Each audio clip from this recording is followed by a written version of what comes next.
परीक्षा देणार आहे त्या परीक्षेचं पॅटर्न समजून घ्यायचं, स्वरूप समजून घ्यायचंय. ते स्वरूप समजून घेतल्यानंतर सिलेबस पाहायचंय, सिलेबस क्वेश्चन पेपर अनालिसिस करायचंय, प्रॉपर नियोजन करायचंय. एवढं सर्व गोष्टी केल्यानंतर त्याचं नुसतं नियोजन करून नुसतं शस्त्र गोळा करून म्हणजे पुस्तकं गोळा करून चालत नाही, तर त्याची अंमलबजावणी व्हावी लागते. जर आपल्याकडून अंमलबजावणी झाली तर आणि तरच एमपीएससी यूपीएससी इतर स्पर्धा परीक्षांमध्ये आपण यशस्वी होऊ शकतो. आपल्याकडे प्लॅनिंग आहे, अभ्यासासाठी उपयुक्त वातावरण आहे, योग्य मार्गदर्शन आहे, सगळंच आहे, पण आपण काही करत नाही. जे आपण नियोजन केलं त्याचं इम्प्लिमेंटेशन करत नाही तर आपलं रिझल्ट येणार नाही. लक्षात येते? तर एवढ्या सर्व गोष्टी कराव्या लागतील. आणि ह्या सर्व प्रवाहामध्ये हे पहा, एमपीएससी यूपीएससी इतर स्पर्धा परीक्षांमध्ये यशस्वी होण्यासाठी काही गोष्टींची पूर्तता करावी लागते. म्हणजे पूर्तता झाल्यानंतर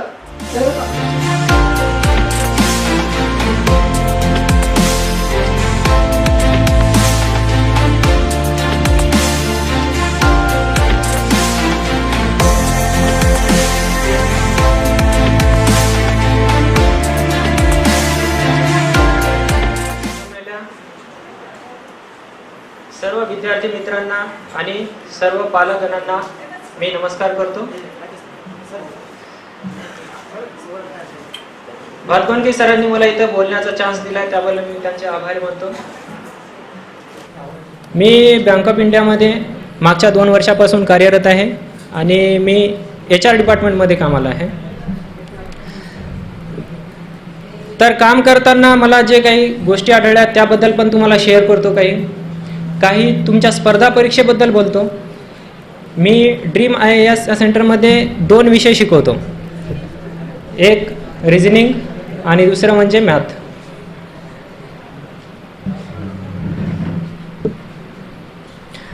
तत्पूर्वी मी एक तुम्हाला गोष्ट सांगू इच्छितो. गोष्टी सर्वांनाच आवडतात. काय असते, एक शास्त्रज्ञ असतो आणि एक प्रयोग म्हणून तो काय करतो,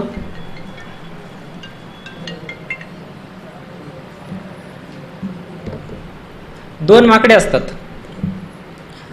एका पिंजऱ्यामध्ये त्याला बंद करतात आणि एक अशा उंच ठिकाणी केळी ठेवतात.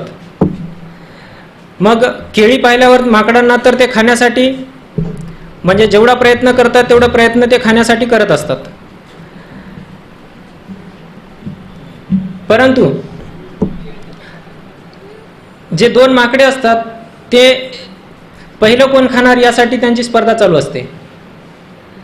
मग ते एकमेकांसाठी भांडण करतात, पहिलं मी जाण्यासाठी. असं उंच ठेवले असल्यामुळे ज्या ठिकाणी त्यांना शक्य होते त्या ठिकाणी ते उडी मारण्याचा प्रयत्न करतात आणि ते केळी सापडून घेण्याचा प्रयत्न करतात. पण खूप प्रयत्न करूनही त्यांना ते काही सापडत नाही. मग थोड्या वेळाने काय करतात, त्यांचा जेवढा फोर्स असतो त्याच्यापेक्षा थोडासा फोर्स त्यांचा थोड्या वेळाने कमी होतो कालांतराने. कशामुळे होतो, कारण त्यांना वाटतंय की आपल्याला हे शक्य वाटत नाही. मग शास्त्रज्ञ काय करतो, त्यामधला एक माकड काढून टाकतो आणि त्या ठिकाणी दुसरा पाठवतो नवीन. मग नवीन आल्यावरती जोश असतो, नवीन फुल फोर्सने तो प्रयत्न करतो. बरोबर का? फुल फोर्सने प्रयत्न करतो. पण जो पहिला माकड असतो, बरोबर का, तो त्याला जाऊ देत नाही. का जाऊ देत नसेल? कारण हा प्रयत्न करून खूप थकलेला असतो. त्याला माहित असते हे काय मिळणार नाही, कशाला जातो म्हणतो उगीच वेस्ट घ्यायला. बरोबर का? ही कहाणी मी आपल्या स्पर्धा परीक्षेशी रिलेट करणार आहे. फक्त कहाणी तुमच्या लक्षात ठेवा. आणि हे प्रयोग केलेला आहे. मग काय होते, तो आपला खूप प्रयत्न करतो पण दुसरा जो माकड असतो त्याला काही केला जाऊ देत नाही. मग प्रयत्न करून तो थकतो. मग काय करतो, जो जुना झालेला माकड असतो त्या ठिकाणी परत नवीन माकड टाकतो. कोण? शास्त्रज्ञ. मग आता दोन्ही पण नवीन माकड आले. बरोबर? मग जेव्हा दोन्ही नवीन माकड आल्यावरती मग फोर्सने पूर्ण प्रयत्न करायला पाहिजे ना केळी खाण्यासाठी. पण असं त्यांना काही आढळून आलेलं नसते. कारण जो पहिला होता तो त्याला सांगतो की हे आपल्यासाठी खाण्यासाठी नाही, फक्त पाहायचं आपण. कारण कितीही प्रयत्न केला तर ते त्यांच्या हाताला येतच नसते, बरोबर का? मग कालांतराने शास्त्रज्ञाला असं समजते एकच वस्तू असेल, एकच टार्गेट असेल, बरोबर का? ते टार्गेट प्राप्त करण्यासाठी आपण मेहनत करत असू तर काही फोर्सेस आपल्या समाजामध्ये, आपल्या सोसायटीमध्ये, परिवारामध्ये असे असतात की जे आपल्याला त्यापासून वंचित करू इच्छितात, म्हणजे ते आपल्याला प्राप्त करून घेण्यापासून दूर करत असतात. आता त्यामध्ये आपली परिस्थिती असू शकते, आर्थिक परिस्थिती असू शकते, मानसिक परिस्थितीसुद्धा असू शकते, बरोबर का? तर त्या शास्त्रज्ञानं असा निर्णय घेतला की ज्या वेळेला दोन्ही माकडे नवीन टाकली असता त्यांनी उलट म्हणजे जास्त फोर्सनी प्रयत्न करण्याऐवजी ते एकदम शांत असलेले असतात. कशामुळं? कारण ते मनाची मानसिकता करून ठेवलेली असते की जे काही टार्गेट आहे, जे काही केळी ठेवलेली आहे ते खाण्यासाठी नाही, फक्त पाहण्यासाठी आहे. तर मित्रांनो, आपल्या जीवनात पण आपण स्पर्धा परीक्षा करतो, बरोबर? काही फक्त स्पर्धा परीक्षा करतात, काही परीक्षाचे नियोजन करून व्यवस्थितरित्या जे टार्गेट आहे ते प्राप्त करतात. आपल्याला माकड बनायचं नाही. बनायचं आहे का? नाही. स्पर्धा परीक्षा तुमची कोणतीही असो.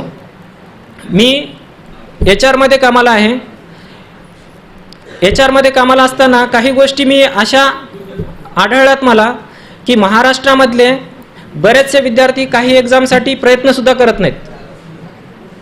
ज्या ठिकाणी आज तुम्ही बँकांमध्ये जासान 60 to 70% स्टाफ हा बिहार, उत्तर प्रदेश या साईडचा आहे. आज आमच्या ऑफिसमध्ये जरी येऊन पाहिलात तरी तुम्हाला परिस्थिती हीच आढळेल. आपण महाराष्ट्रीयन माणूस कुठे मागे आहोत का? प्रयत्न तर आपण भरपूर करतो, बरोबर? पण प्रयत्न आपण करतो कोणत्या दिशेने? चुकीच्या दिशेने. मी तुम्हाला असं म्हणत नाही की तुम्ही फक्त बँकिंगची तयारी करा. मी तुम्हाला असं म्हणत नाही तुम्ही IASच बना किंवा IPSच बना. आपलं ध्येय आपल्याला माहीत असलं पाहिजे. आपल्याला कुठं जायचं आहे, कशाची तयारी करायची आहे. आता सरांनी आपल्याला सांगितलं की नियोजन कशा प्रकारे केलं पाहिजे. नियोजन झाल्याच्या नंतर त्यावरती अंमलबजावणी कशी झाली पाहिजे. फक्त अंमलबजावणी म्हणजे आपण उठलो सकाळी 10 वाजेपर्यंत तयारी करतो म्हणून 10 वाजेपर्यंत सर्व आवरलं आणि 10 वाजता जेव्हा आपण अभ्यासाला बसतो तेव्हा भूक लागलेली असते, नाश्ता जेवण वगैरे झालं, थोडंसं झोप यायला लागते, बरोबर का? मग तिथनंच आपली तयारीची सुरुवात कळते आपल्याला की आपण किती तयारीसाठी उत्सुक आहोत. मित्रांनो, मी पण स्पर्धा परीक्षेमधनंच आलेलं आहे. माझ्यासाठी काही स्पर्धा कमी नव्हती. तुमच्यासाठी जेवढी स्पर्धा आहे तेवढी स्पर्धा माझ्यासाठी पण होती. माझा अभ्यास करायचा वेळ होता सकाळचा. माझ्यासोबत आम्ही 10 मित्र होतो. 10 मित्रांपैकी आता प्रत्येक व्यक्ती ही प्रत्येक विचाराचे असतात, त्यांचे प्रत्येक सवयी असतात, वेगवेगळ्या सवयी असतात. त्यामधल्या आमच्या 10 जणांपैकी काही जणांना संध्याकाळी म्हणजे रात्रीला अभ्यास करायची सवय होती, काही जणांना दिवसा अभ्यास करायची सवय होती आणि काही जणांना सकाळी सकाळी उठून लवकर अभ्यास करायची सवय होती. त्यामधला मी एक होतो, मला सकाळी अभ्यास करायची सवय होती. तर माझा टाईम असा ठरलेला असायचा, काहीही असो 4 वाजेपर्यंत सर्व आवरून बसायचो मी. म्हणजे काहीही असो 4 वाजता अभ्यासाला म्हणजे रेडी असायचो. जेव्हा मी 4 वाजता अभ्यासाला सुरुवात करायचो तेव्हा 8 वाजेपर्यंत माझा अभ्यास चालायचा. 4 ते 8 किती तास होतात? 4 तास होतात, बरोबर? तर 4 तास तुमच्या दिवसाच्या 8 तासाच्या बरोबर करतात. हे माझा अनुभव आहे.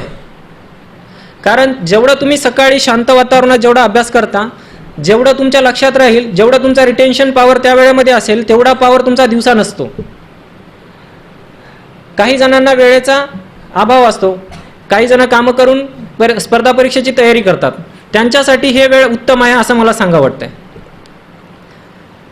दुसरी गोष्ट, जेव्हा आपण सुरुवात करतो कुठल्याही एक्झामची, कुठल्याही परीक्षेची, तुम्ही MPSC असा, UPSC असा, बँकिंग असा, STI असा, काय तुम्हाला जे वाटेल.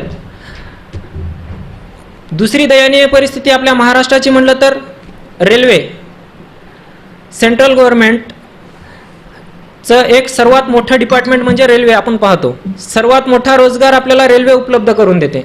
रेल्वेमध्ये महाराष्ट्रातला खूप म्हणजे न्यूनतम टक्का म्हणला तरी आपण काही वावगं ठरणार नाही. कारण तुम्ही आज रेल्वे डिपार्टमेंटमध्ये जाऊन पहा, महाराष्ट्रामधले खूपच थोडे व्यक्ती तिथं असतात जे जॉबसाठी आहेत रेल्वेमध्ये. असंच माझ्या एका अधिकाऱ्याशी माझी ओळख झाली होती आपल्या निवडणुकीच्या वेळेमध्ये. तर ते पण असेच याच्या डिपार्टमेंटमध्येच होते, रेल्वेच्या. ग्रुप डी सर्वांना माहीत आहे का? Railway group D. Railway group डीच्या म्हणजे आता फॉर्म निघालेले आहेत, बरोबर का? तर रेल्वे ग्रुप डीच्या एक्झामसाठी त्यांची रिक्रुटमेंटसाठी त्यांचं म्हणजे ते बघत होते, रेल्वे ग्रुप डीची रिक्रुटमेंट प्रोसेस पूर्ण ते बघत होते अधिकारी. तर त्यांच्याशी असा संवाद झाला आहे माझा. 40 विद्यार्थी आपल्या सोलापूर झोन मला वाटतं त्यांचं डिव्हिजन आहे, सोलापूरच्या डिव्हिजनसाठी 40 विद्यार्थी त्यांना पाठवण्यात आले होते. त्या 40 विद्यार्थ्यापैकी 2 विद्यार्थी महाराष्ट्राचे होते. 2 विद्यार्थी महाराष्ट्राचे होते आणि दोन्ही विद्यार्थ्याचे ॲप्लिकेशन त्यांना काय प्राप्त झाले होते माहिती आहे का? की मला घराच्या जवळ पोस्टिंग मिळावी. आणि त्यापैकी 38 लोक कुठले होते? UP बिहारमधले. तर हे मेंटॅलिटी आपल्यासाठी खूप घातक आहे. आपल्याला कुठेही जाऊन काम करायचं आहे, बरोबर? घरी असलो काय किंवा बाहेर असलो काय. मान्य आहे आपल्याला काही परिस्थिती असतात, आईवडिलांच्या तब्येती असतात, आपली पण तब्येत असते किंवा मग दुसरे काही जबाबदाऱ्या असतात ज्याच्यामुळे आपल्याला घर सोडू इच्छित नाही. पण हे 38 लोकांना नसतात का हो? सर्वांनाच असतात. जबाबदाऱ्या आपल्याला पूर्ण सर्वांनाच असतात ना. सुरुवातीला मेंटॅलिटी आपल्याला चेंज केली पाहिजे. म्हणजे जॉब मिळाला ते एक गोष्ट सोडायची दिली आणि मला घराच्या जवळ पाहिजे. कसं आहे, आपल्या अपेक्षा जशा वाढतच जातात. त्यासाठी तुम्ही मेंटली प्रिपेअर राहा. कुठलीही एक्झामची तयारी करा. एक्झामची तयारी कशापासून करणार तुम्ही? सुरुवातीला तुम्हाला माहीत पाहिजे की तुमचं डेस्टिनेशन, तुम्हाला जायचं कुठं आहे. आपल्याला जायचंच माहीत नाही कुठं, आपण घराच्या बाहेर निघालो, कुठलीही बस धरून जाणार का आपण? नाही जाणार.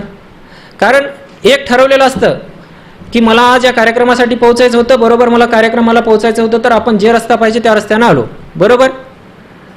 उद्या असं करतो का? नाही, जाता जाता इकडं 7 रस्त्याकडे जाऊ आणि पुन्हा परत फिरलं, भेटला रस्त्यामध्ये आलं तर जाऊ, असं होतंय का कधी? नाही. कारण आपण ठरलेलं असते, डेस्टिनेशन आपण ठरवलेलं असते आणि त्या डेस्टिनेशनपर्यंत आपण पोहोचतो. तसंच आपले लक्ष्य पण तसंच असते.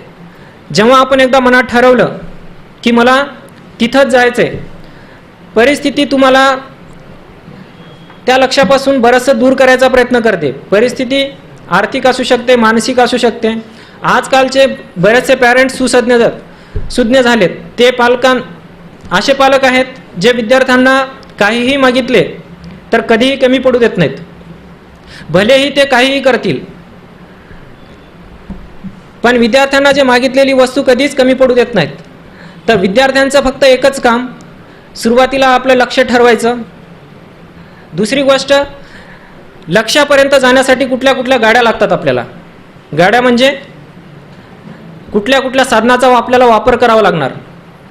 तर त्या साधनासाठी आपल्याला कशाची तयारी लागेल, पैसा किती लागेल, सर्वांचं नियोजन करायचं. कुठले बुक्स लागतील, आपल्याला प्रिपरेशन कुठपर्यंत करायचं आहे. कारण प्रिपरेशनचे पण लेवल्स असतात. आता UPSC जर तुम्ही करत असाल आणि तुमची लेवलच चालली 10वीपर्यंत तुम्ही वाचत असाल, 10वीपर्यंतच्या वरचा विचारच करत नसाल तर तुम्ही UPSC पर्यंत पोहोचू शकणार नाही. तर आपल्याला लेवल वाढवण्यासाठी कुठले पुस्तकं वाचावे लागतील? तर हे साधन झाले आपल्यासाठी. साधन म्हणजे पुस्तकं. पुस्तकाची पण निवड करणे खूप महत्त्वाचे. आता मार्केटमध्ये भरपूर पुस्तकं अवेलेबल आहेत, बरोबर का? तर त्यामध्ये योग्य पुस्तक आपल्यासाठी कोणतं आहे ते महत्त्वाचं आहे. नाहीतर काही पुस्तकं असे आहेत ते आपली दिशा भटकवतात. आपण ज्या मार्गाने चाललो ते मार्ग सोडून दुसऱ्याच कुठल्या तरी मार्गाने घेऊन जातात आणि आपली वेळ आणि एनर्जी आपली तिथंच वाया जाते. आपल्याला वाटते आपण भरपूर अभ्यास केला, 10 तास अभ्यास केला दिवसामध्ये, म्हणजे माझं खूप झालं, आज दिवसाचं काम झालं माझं. पण आपण काय वाचलो होतो? आपल्या एक्झामसाठी काही रिलेटेड वाचलेलं नाही आपण, बरोबर? तर त्यासाठी साधनं महत्त्वाची आहेत. तर साधनासाठी आपले सर तर आहेत, बदगुंकी सर. तुम्ही कोणत्या वेळेला त्यांना विचारा, कधीही फोन करा, ते कधी अवेलेबल असतात. कधी पण ते तुम्हाला मार्गदर्शन करायला अवेलेबल आहेत. दुसरी गोष्ट, तुम्ही तुमच्या स्वतःपासून तयारी करायला सुरू करा. कारण हे साधनं तर काही नाही, साधनं अवेलेबल होऊन जातील तुम्हाला. तुमच्या मनाची तयारी महत्त्वाची आहे. सर्वात मोठी तयारी म्हणजे मनाची तयारी आहे. जेव्हा तुमची मनाची तयारी होईल तेव्हा तुम्हाला कुठलीही परिस्थिती, कुठलाही अडथळा तुम्हाला तुमच्या लक्ष्यापासून थांबवू शकत नाही.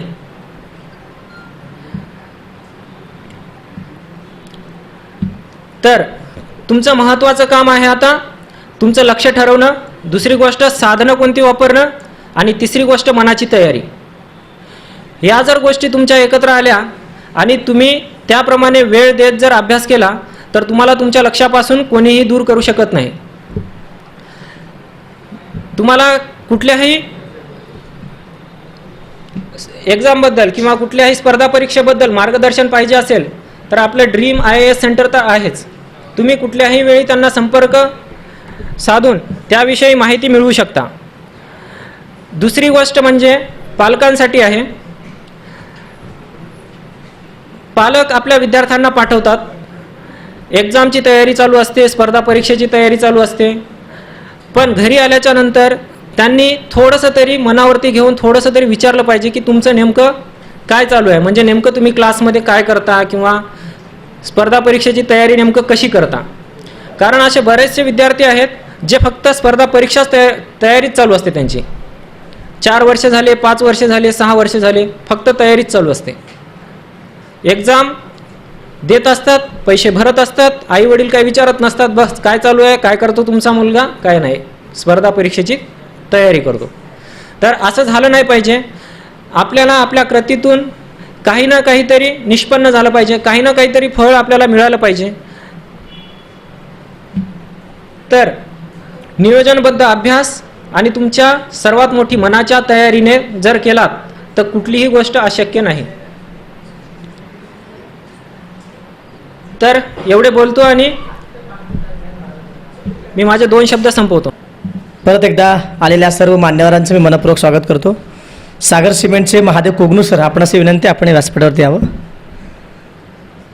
तेलंगणा येथून भारताच्या विविध ठिकाणी आपल्या दर्जेदार सिमेंटची सेवा देणारे आदरणीय सागर सिमेंटचे महाराष्ट्राचे रिजनल मार्केटिंग हेड आणि व्यवस्थापक आदरणीय महादेव कोगनू सर यांचंही मनपूर्वक स्वागत. परत एकदा भारताचे माजी राष्ट्रपती ज्यांनी व्हिजन 2020 हे एक स्वप्न आम्हा सर्व भारतीयांना नव्हे संपूर्ण भारतवर्षातील लोकांना दिलं आणि ते सत्यात उतरवण्यासाठी लिखित स्वरूपात एक व्हिजन दिलं. नुसतं 2020 नाही तर त्या पुढं बियॉन्ड व्हिजन 2020 हेही दिलं. त्याचबरोबर भारतात सर्वोच्च पद राष्ट्रपती पदावरती आरूढ होऊन देव, देश, धर्म आणि संस्कृतीच्या रक्षणार्थ विविध प्रेरणादायी उपक्रम युवकांसाठी घेतलेले डॉक्टर अबुल पाकीर जलीलुद्दीन अब्दुल कलाम यांच्या 4थ्या स्मृतीनिमित्त कालपासून 31 तारखेपर्यंत आपले ड्रीम फाउंडेशन चाणक्य गुरुकुलचे विविध उपक्रम सुरू आहेत.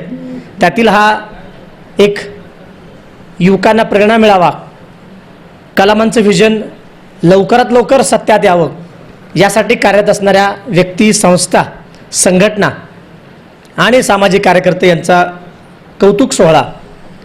मला आठवतो 4 वर्षांपूर्वी आषाढी एकादशी होती. हुतात्मा स्मृती मंदिरमध्ये कार्यक्रम सुरू होता. पंडित हृदयनाथ मंगेशकरांचा एक भावगीतांचं, भक्तिगीतांचा कार्यक्रम सुरू होता आणि मध्यंतरीच्या काळामध्ये 6:30ला ब्रेक झाली आणि ब्रेकपूर्वी आशा दिदींशी मंगेशकरजी बोलले, आता लता दिदी तुम्हाला बोलतील आणि लवकर या, असं नाश्ता करून या म्हणून फोन लावले. लता दिदींशी बोलताना लता दिदी हळू आवाजात म्हणाल्या फोनवरती, मंगेश कार्यक्रम बंद कर, कलामांची दुःखद बातमी येते. सगळे सभागृहसुद्धा सुन्न झालं होतं आणि जे व्हायला नको होतं ते आपल्या देशात घडलं. परंतु अब्दुल कलाम सर हयात असताना म्हणायचे की माझ्या मृत्यूनंतर कोणीही दुःखद घटना साजरा करू नका, सुट्टी घेऊ नका, जास्त काम करा. आणि त्यांच्या प्रेरणेतून आपण हा उपक्रम घेतो. मागील 16 वर्ष आम्ही ड्रीम फाउंडेशनच्या माध्यमातून सोलापूर ते दिल्ली प्रवासानंतर अब्दुल कलामांच्या वैयक्तिक प्रत्यक्ष भेटीनंतर आम्ही ही संस्था या उपक्रमाला सुरू केलो. आज तुमच्या सर्वांच्या साक्षीनं वटवृक्षात रूपांतर करण्याची तुम्ही सर्वांनी प्रेरणा द्यावी खरं तर आज 2 उपक्रम आहेत. एक मार्गदर्शन आहे मान्यवरांचा, दुसरं कर्नाटकहून आलेले शहापूरहून. खरं तर आम्ही सोलापुरात अनेक संस्था संघटनेचं सहकार्य घेतो. कर्नाटकहून मी मराठी बोलतो त्यांना कितपत कळतं माहीत नाही, पण महाराष्ट्रामध्ये कर्नाटक से आए हुए हैं SB Deshmukh college group of college सर्वे सर्वा चेयरमैन SB देशमुख सर यहाँ पे आए, उनका जोरदार हम तालियों से स्वागत किए. डी फार्मेसी कॉलेज उनका है, नाम मात्र शुल्क युवाओं के लिए युवतियों के लिए वो देते हैं. MSW का कॉलेज है, master of social worker. MCOM का कॉलेज है उनका. PUC कॉमर्स आर्ट्स साइंस तीनों फैकल्टी उनका MCOM है. तो हाल ही 2-3 दिन पहले उनसे मुलाकात हुई और मैं फ़ोन पर उनको एक प्रस्ताव रखा, सर हम ऐसा एक प्रोग्राम 3-4 दिन का रखने वाले हैं, आप ही अगर आए तो बहुत अच्छा लगेगा मुझे भी. तो हमारे जब भी खासदार MP साहब बन गए तो उनका और उनका बहुत गहरा संबंध है और फैमिली रिलेशन है. तो उनसे विनती की तो कोई भी शब्द नीचे न रखते हुए एक झटके में उन्होंने कोऑपरेशन हमें भी किया और इस प्रोग्राम में भी शामिल हुए. और मुझे बहुत खुशी है कि शोलापुर के इस पावन नगरी में सिद्धारामेश्वर का दर्शन लेके उन्होंने हमारा जो विजन है 2020 वो कर्नाटक की, दक्षिण कर्नाटक, उत्तर कर्नाटक की ओर ये जैसा युवाओं को प्रेरित करे ये संदेशा लेके आए हैं.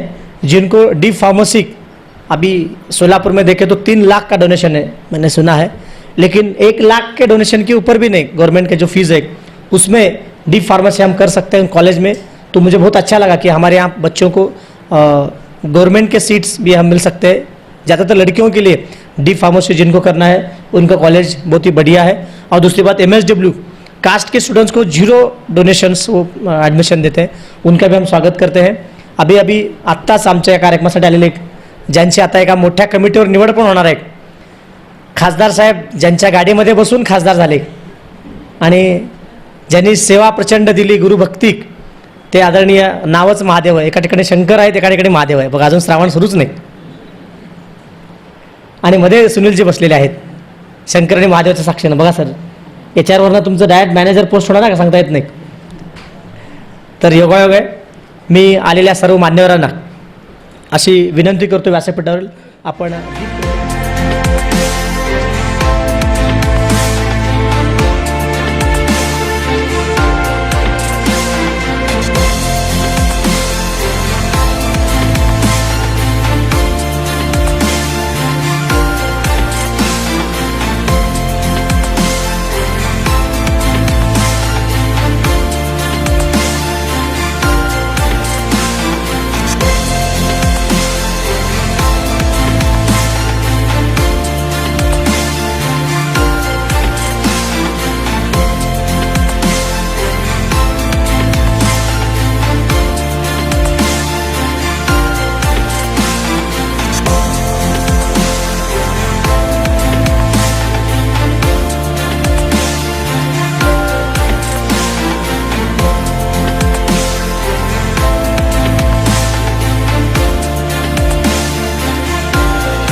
गजानन महाराज मंदिराच्या समोर बघायला मिळेल. सध्या आमच्याकडे 40 प्रकारची भाजीपाला फळभाजी आहेत. आपण नक्की बघूयात, कारण उद्याचा शेतकरी जर संपन्न झाला तर हा भारत महासत्ता व्हायला वेळ लागणार नाहीये.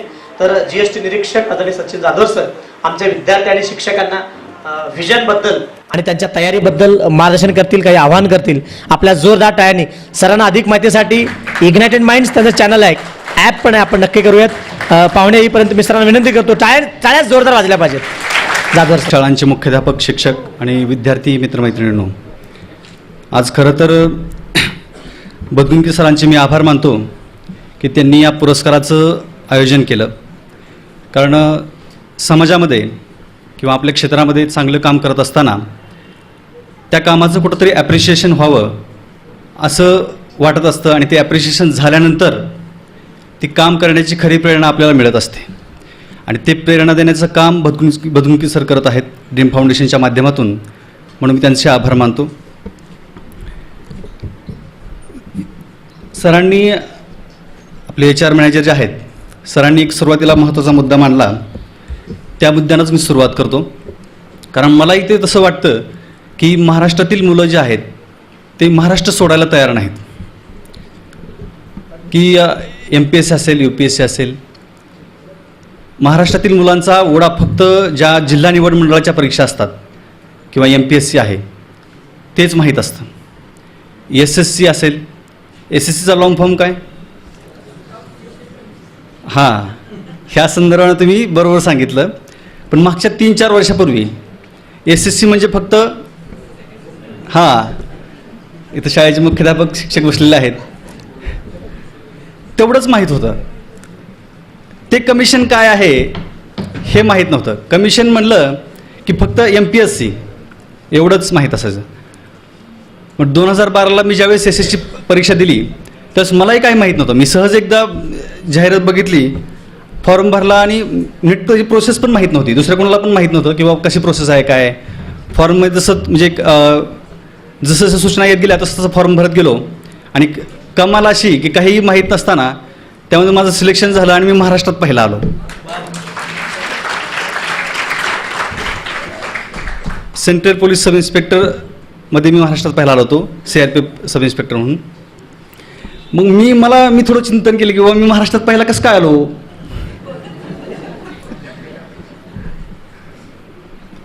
म्हणजे मी लहानपणापासून कधी पहिला आलो नाही 10वीत वगैरे, म्हणजे गावात सुद्धा वर्गात पहिला आलो नाही आणि ह्या परीक्षेत महाराष्ट्रात पहिला कसं काय आलो. मग जास्त विचार कळलं की जास्त जे हुशार विद्यार्थी असतात त्यांना हे माहीतच नाही SSC काय आहे ते. त्यांनी त्या SSC टॉप केला पण हे त्यांना माहीतच नाही, म्हणून आमच्यासारखे तिथं फर्स्ट आले. त्यावर्षी मी दुसरी परीक्षा दिली आपली MPSCची. MPSCमध्ये सुद्धा महाराष्ट्रात अगदी पहिला नाही पण मी साधारणतः 25वा आला होतो या STIमध्ये. त्यावेळेस माझ्या 3 पोस्टला सिलेक्शन झालं होतं, Maharashtra police sub inspector, CRPF sub inspector आणि इथं MPSCतून आपल्या सेल टॅक्स इन्स्पेक्टर म्हणून. तर हे सगळं थोडं जास्त असतं. आपण आपल्या मनामध्ये काही गोष्टी असतात की MPSC UPSC पास होण्यासाठी खूप जास्त हुशार असावं लागतं. तुमच्या माहितीसाठी सांगतो, मला लहानपणापासून कधीच आतापर्यंत 60% जास्त मार्क्स पडलेले नाहीत. तर तरी मी MPSCमध्ये SSCमध्ये टॉप केलेलं आहे. म्हणजे बाकीचे जे आमचे 10वीला वगैरे टॉप असायचे, माझं खरं तर स्वप्न होतं की मी 10वीत कधीतरी पहिला, दुसरा, तिसरा तरी कमीत कमी यावं. पण असं काही कधीच झालं नाही. 3रा सुद्धा नंबर कधी आला नाही माझा. पण मी इकडं टॉप केला. ग्रॅज्युएशनला तर पहिल्या सेमिस्टरला BSc ॲग्रिकल्चरल बायोटेक्नॉलॉजी झालं माझं. पहिल्या सेमिस्टरला 7 विषय होते, 7 पैकी 5 विषय माझे गेले होते. MGM कॉलेज औरंगाबाद यांचे प्रिन्सिपल तुम्हाला जर कधी भेटले आणि माझं नाव सांगितलं तर तुम्हाला कळेल की बाबा सचिन जाधवर काय होता म्हणून. की आपल्या शाळेचे मुख्याध्यापक, प्रिन्सिपल या व्यतिरिक्त विद्यार्थ्यांना कोण ओळखणार, बरोबर नाही सर. पण त्यांनाही खरं आश्चर्य वाटलं होतं ज्यावेळेस कळालं की सचिन जाधवर हा महाराष्ट्रात पहिला आला SSC परीक्षेमध्ये. असं ज्यावेळेस त्यांना कळालं त्यावेळेस त्यांनी नाव कन्फर्म केलं, सचिन जाधवरच आहे का दुसरं कोणी आहे अजून. नाही सचिन जाधवरच आहे असं त्यांना सांगितलं. त्यांनाही थोडं आश्चर्य वाटलं होतं.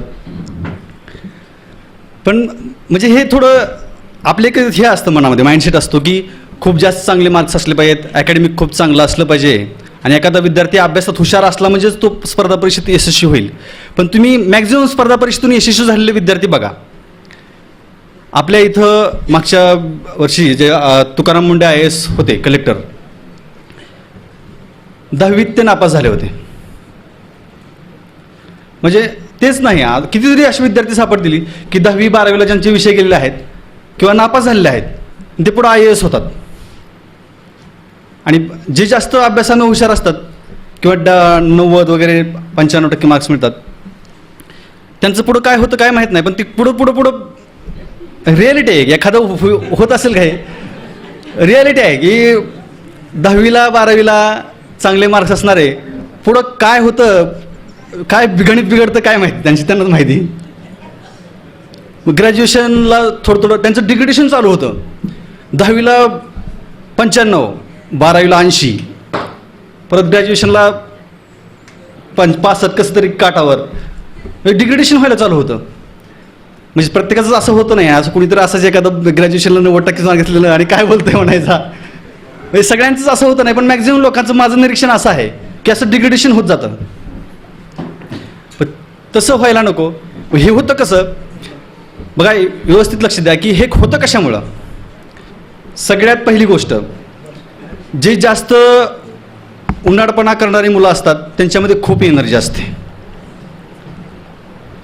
हे लक्षात ठेवा. त्यांची इतकी एनर्जी कुणातच नसते आणि म्हणूनच ते उन्हाळपणा करतात, त्यांची एनर्जी दाखवण्यासाठी बाहेर काढतात कुठला तरी मार्ग. ते आता 2 प्रकारे त्यांचं होऊ शकतं. एक तर त्यांची एनर्जी ते काहीतरी वाईट मार्गाला लावू शकतात जर त्यांना योग्य वेळी काही कळालं नाही तर, आणि दुसरी गोष्ट आहे ते एका चांगल्या मार्गाने यशस्वी होऊ शकतात. त्यामुळे तुम्ही जितकेही यशस्वी लोक बघाल त्यांचा लहानपणाचा जर इतिहास काढला तर लहानपणी त्यांच्या आईवडिलांना विचारलं तर लहानपणी आमचा मुलगा खूप खोडकर होता असं म्हणणार. गल्लीतल्या लोकांना विचारलं तर काय सांगूच नका, ते काय सांगतील तुम्हाला काय हे नाही. म्हणजे त्यांच्यात खूप एनर्जी असते आणि ती एनर्जी त्यांनी चांगल्या मार्गाला वापरली तरच त्यांचं भलं होईल, नाहीतर त्यांनी ती एनर्जी चुकीच्या मार्गाला वापरली तर त्यांचं काय होईल ते होणारच आहे. त्यामुळे आपला मुलगा मुलगी कुणीतरी जास्तच हे असेल खोडकर तर जास्तही टेन्शन घ्यायची गरज नाही. हां, मग फक्त एवढं लक्ष ठेवा की ते त्यांच्या आयुष्यात काहीतरी चांगलं करतील, एवढं फक्त लक्ष ठेवा, वाईट मार्गाला जाऊ देऊ नका.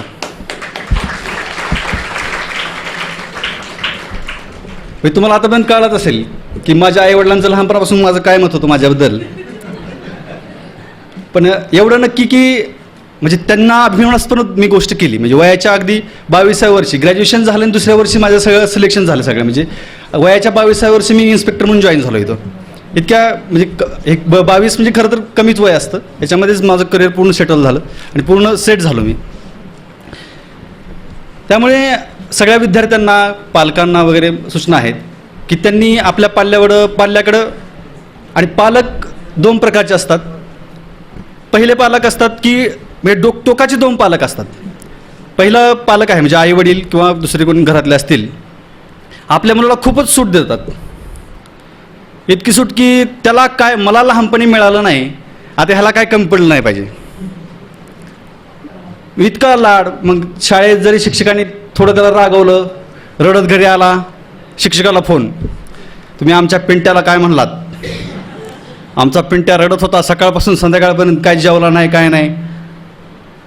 आणि माझ्यासमोर मी एका पालकाला बघितले फोन लावताना की असं काहीतरी त्याला कानाखाली मारली होती आणि त्यांनी लगेच शिक्षकाला फोन लावला त्याच्या, तुम्ही कसं काय मारलं आमच्या पोराला म्हणून. म्हणजे माझं लहानपण मला आठवलं, आम्हाला अक्षरशः कुत्र्यासारखं मारायचे मास्तर.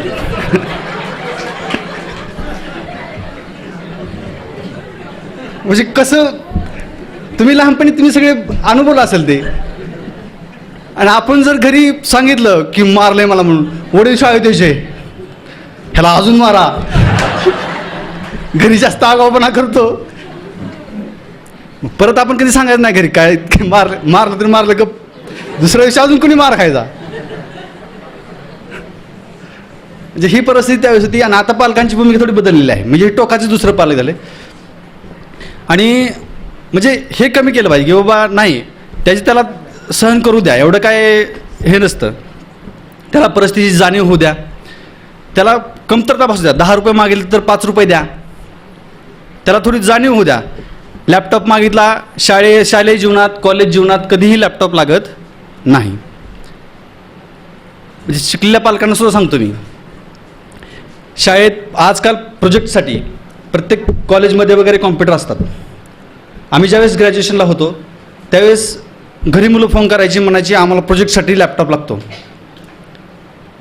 प्रोजेक्ट वर्षभर चालतो का नाही. एक थोड्या दिवसाचं काम असतं ते आपण ज्या कॉम्प्युटर लॅब आहे कॉलेजची तिथं बसून करू शकतो. आणि लॅपटॉपवर तर असं काही अभ्यास करण्यासारखं नाही, हे पालकांना जाणीव करून देतो. त्यामुळे लहान वयात जर मुलांनी लॅपटॉप मागितला तर अजिबात द्यायचा नाही. मोबाईल मागितला द्यायचा नाही. जास्तीत जास्त द्यायचंच असेल तुम्हाला तर एखादा साधा मोबाईल द्या ज्यावर फक्त फोन येतो आणि फोन जातो. हां, ज्यावर लुडो खेळता येतो तो द्यायचा नाही. आणि दुसरा एक माइंडसेट की गेम खेळल्यावर जास्त मुलाची बुद्धी तल्लख होते. एक दुसरा एक माइंडसेट आहे. काही आई वडील म्हणतात की आमच्या मुलाला आम्ही रोज गेम खेळायला देतो, गेम खेळल्याने मुलाची बुद्धी जास्त तल्लख होते तल्लख. पण काय होतं, चंचल. गेम खूप फास्ट असतो माहिती आहे ना. टेम्पल रन वगैरे बघित असेल तुम्ही, कँडी क्रश गेम फास्ट असतो. त्यामुळे बुद्धी आहे ती तल्लख होते आणि चंचल होते जास्त. त्यामुळे थोडं या गोष्टीत लक्ष द्या, जास्त काही लाड करू नका. लक्षात काय सांगतो मी ते खूप साध्या गोष्टी आहेत, जास्त काही कॉम्प्लिकेटेड नाही. आता विद्यार्थ्यांसाठी थोडं सांगतो की आपल्याला, आणि मी जे सुरुवातीचा मुद्दा मांडला होता की सेंट्रलच्या परीक्षा देत नाहीत वगैरे वगैरे, तर ही आताच्या पिढीची चूक नाही, हे पूर्वीपासून चालत आलेलं आहे. ज्यावेळेस 1738ला बाजीराव पेशवे यांनी दिल्ली जिंकली होती, माहिती आहे ना ही गोष्ट. बाजीराव मस्तानी पिक्चर बघितला का नाही? बरं, जरा नसलं बघितलं तरी इतिहास तरी वाचला असेल कधी. हां, त्यामध्ये आहे हे 1738ला ज्यावेळेस बाजीराव सिंगमने नाही बरं का, बाजीराव पेशव्यांनी ज्यावेळेस दिल्ली जिंकली होती त्यावेळेस ते दिल्लीला राहिले नाहीत. म्हणजे अगदी कटकपर्यंत वगैरे झालं होतं, पण दिल्ली हे मेन होतं. दिल्लीवर त्यांनी राज्य केलं नाही. म्हणजे मॅक्झिमम वेळेस असंच झालं की जायचं, जिंकायचं आणि परत महाराष्ट्रात यायचं. त्यामुळे ही आपली चूक नाही, हे मागच्या पिढीपासून चालत आलेलं आहे की महाराष्ट्रातील लोकांना महाराष्ट्र सोडावं वाटत नाही. त्यामुळे आता लगेच आपल्याला दोष देत बसायचं नाही, आपल्याला हे SSC माहीत नाही. म्हणजे अशी मध्ये तर असं म्हणत होते मुलं की जम्मू काश्मीरमध्ये कलेक्टर होण्यापेक्षा आपल्या गावात तलाठी होतो. असं म्हणजे अशी माइंडसेट आहे की गावाशेजारी, जसं सरांनी सांगितलं की ॲप्लिकेशन केलं होतं की आम्हाला गावाशेजारी नोकरी द्या. म्हणजे ह्यांना जर सूट दिली ना तर हे गावात सुद्धा कलेक्टर ऑफिस काढायला बसले आणि मला गावात कलेक्टर करा म्हणले. म्हणजे असं हे माइंडसेट आहे. त्यामुळे तो बाजूला काढा, घर सोडण्याची तयारी ठेवा. जरा थोडं उत्तर भारतीय वगैरे गुजराती राजस्थानी लोकांकडे बघा, कुठेही जायला तयार आहेत, फक्त तिथं व्यवसाय करता आला पाहिजे, काम मिळालं पाहिजे, ते कुठेही जायला तयार आहेत, किती दिवस राहण्यासाठी तयार आहेत. तसं आपला माइंडसेट तयार ठेवा. जिथं काम मिळेल, जिथं नोकरी मिळेल तिथं जाण्याची तयारी ठेवा. आणि दुसरी गोष्ट मग कसं आहे, प्रयत्न न करता मिळवण्याची अपेक्षा असते विद्यार्थ्यांना की बाबा, म्हणजे सगळे माणसाचा जनरल स्वभाव आहे की कमी कष्टात ज्या गोष्टी मिळाल्या पाहिजेत. एक त्याचं उदाहरण देतो की कमी कष्टामध्ये न प्रयत्न करता काय मिळतं ते. एक माणूस असतो आणि तो सारखा देवापुढं म्हणत असतो की देवा मला लॉटरी लागू दे, देवा मला लॉटरी लागू दे, तुला हे देतो ते देतो असं म्हणत असतो. वर्ष जातं, तो रोज असं म्हणत असतो मला देवा लॉटरी लागू दे, देवा लॉटरी लागू दे. त्याला काही लॉटरी लागत नाही. मग तो एक दिवस रडत बसतो, देवाला शिवाय येतो, देव असा देव तसा, माझा ऐकत नाही, मला लॉटरी लागू देत नाही, हे करू देत नाही. मग देव येतो पुढं त्याच्या, मला शिवाय येतो का रे म्हणतो. मग काय करू, शिवाय येतो ना काय नाही तर काय करू म्हणला. म्हणला तुम्ही की वर्ष झालं मी रोज तुम्हाला म्हणतोय की मला लॉटरी लागू द्या, लॉटरी लागू द्या, तुम्हाला काहीतरी करतो. मग ते देव म्हणाला सगळं ठीक आहे बाबा, तुम्हाला देणार आहे, हे करणार आहे, ते करणार आहे, मग लॉटरीचं तिकीट घ्यायचं कोणी. आलं का लक्षात. लॉटरीचं तिकीट घ्यायला पाहिजे का नाही. नुसतं देवापुढं म्हणायचं देव द्यायला तयार आहे ना, लॉटरीचं तिकीट तर घ्या अगोदर. म्हणजे प्रयत्न न करता मिळालं पाहिजे. म्हणजे 100% दैववादी होऊ नका. देव म्हणतो आधी प्रयत्न करा, तुम्हालाच कसं देऊ, बाकीचेही प्रयत्न करणारे आहेतच ना, बाकी त्यांना द्यायचं सोडून तुम्हाला कसं मिळेल. त्यामुळे आपले प्रयत्न 100% करा. देव तुम्हाला त्यांचं काम बरोबर देवाला माहीत आहे. या गोष्टी तुम्हाला लक्षात आल्याच असतील. आणि आपल्या कमजोरी, आपली बलस्थानं ओळखा आणि अगदीच निगेटिव्ह जे आपण त्याला म्हणतो की निगेटिव्ह नकारात्मक विचार घेऊन बसू नका विद्यार्थी, की माझ्याकडे हे नाही, माझ्याकडे ते नाही, माझी परिस्थिती खूपच गरीब असते, हे आहे ते आहे. या संदर्भात एक उदाहरण सांगतो की एक विद्यार्थी असतो, तो कोल्हापूरला कुस्ती शिकायला जातो. पण त्याची एक अडचण असते, त्याला एक हात नसतो. पण त्याची लहानपणापासून इच्छा असते की आपण पैलवान व्हावं. मग तो एका वस्तादकडे जातो, चांगला गाजलेला असतो, की तिथं गेल्यानंतर त्याला तो म्हणतो, वस्ताद म्हणतो की नाही, तुम्हाला कुस्ती खेळता येणार नाही, कारण हात नाही, एक हात नसताना कशी कुस्ती खेळता येईल. मग असं 2-3 ठिकाणी फिरतो, त्याला कोणी घेत नाही तालमीमध्ये. एका तालमीत त्याला एक म्हातारा जो वस्ताद असतो, खूप वर्षाचा अनुभव, तो घेतो.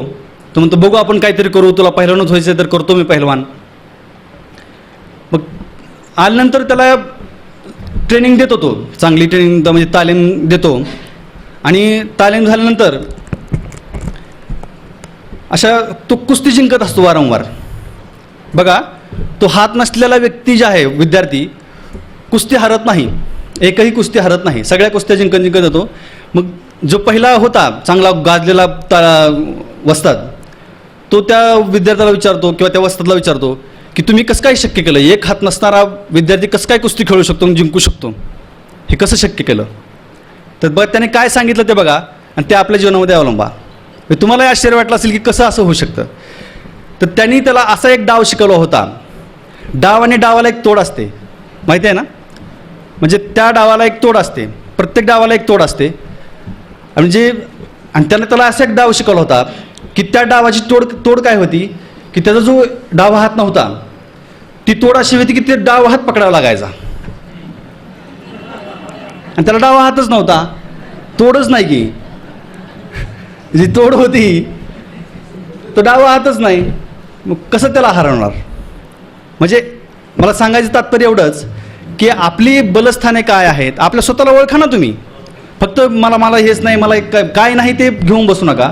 आपली बलस्थाने ओळखा, आपल्या कमजोरीला निग्लेक्ट करा तुम्ही. त्याला विचार करू नका आपल्याकडे काय नाही ते, आपल्याकडे काय आहे त्याचा विचार करा आणि ते जास्त मोठं करण्याचा प्रयत्न करा.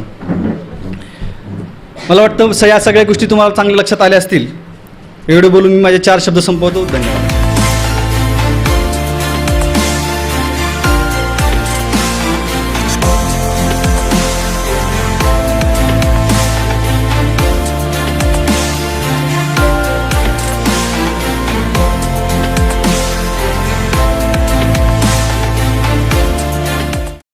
तर GST निरीक्षक अधीन सत्यन जाधवर सर, कर्नाटकहून खास आलेले SB देशमुख कॉलेजचे सर्वेसर्वा आदरणीय देशमुख सर, त्याचबरोबर नवले सर यांच्या उपस्थितीमध्ये सर्वच मुख्याध्यापकांना मी विनंती.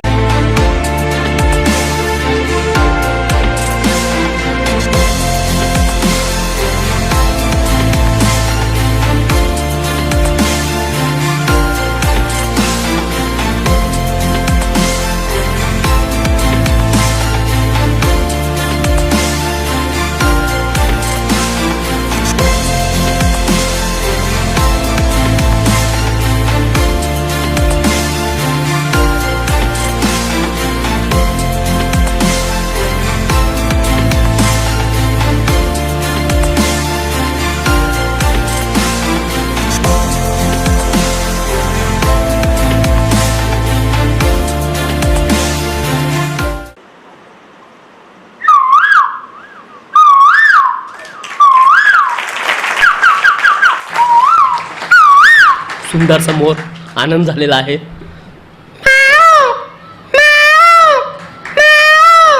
सुंदरसा पोपट एक जास्त पडतो. सुंदरसा पोपट, फार आनंद झालेला आहे.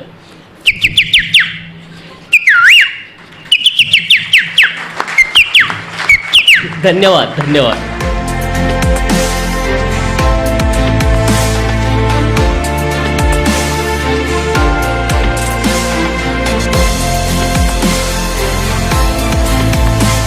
नाट्यसंमेलन झाली, साहित्य संमेलन झाली, सोलापूरचं भूषण आहे. खरं तर उशीर झाला आम्हाला त्यांना पुरस्कार द्यायला. घरातल्या माणसांना 25 वर्ष वाट बघावी लागली. सॉरी, पण तुमच्या कलेला खूप खूप शुभेच्छा.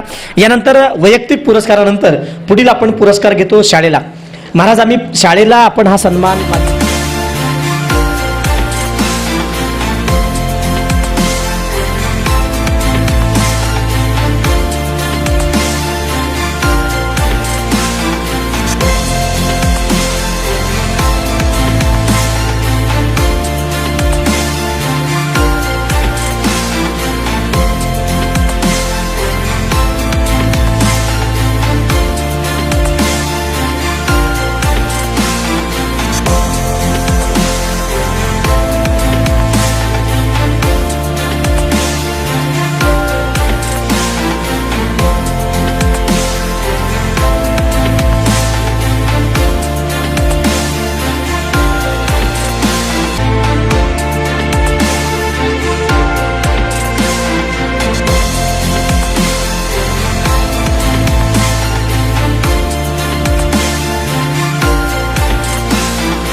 विचार आणि कर्तृत्वाने संपन्न असलेले हे विचारपीठ, माझ्यासोबत बसलेले माझे सर्व मुख्याध्यापक बंधू भगिनी, शिक्षक बंधू भगिनी, पालक आणि भारताचं जे 2020 विजनचे विद्यार्थी सर्व, की जे डॉक्टर APJ कलामांचं स्वप्न खऱ्या अर्थाने मूर्त रूपामध्ये साकार करणार आहेत.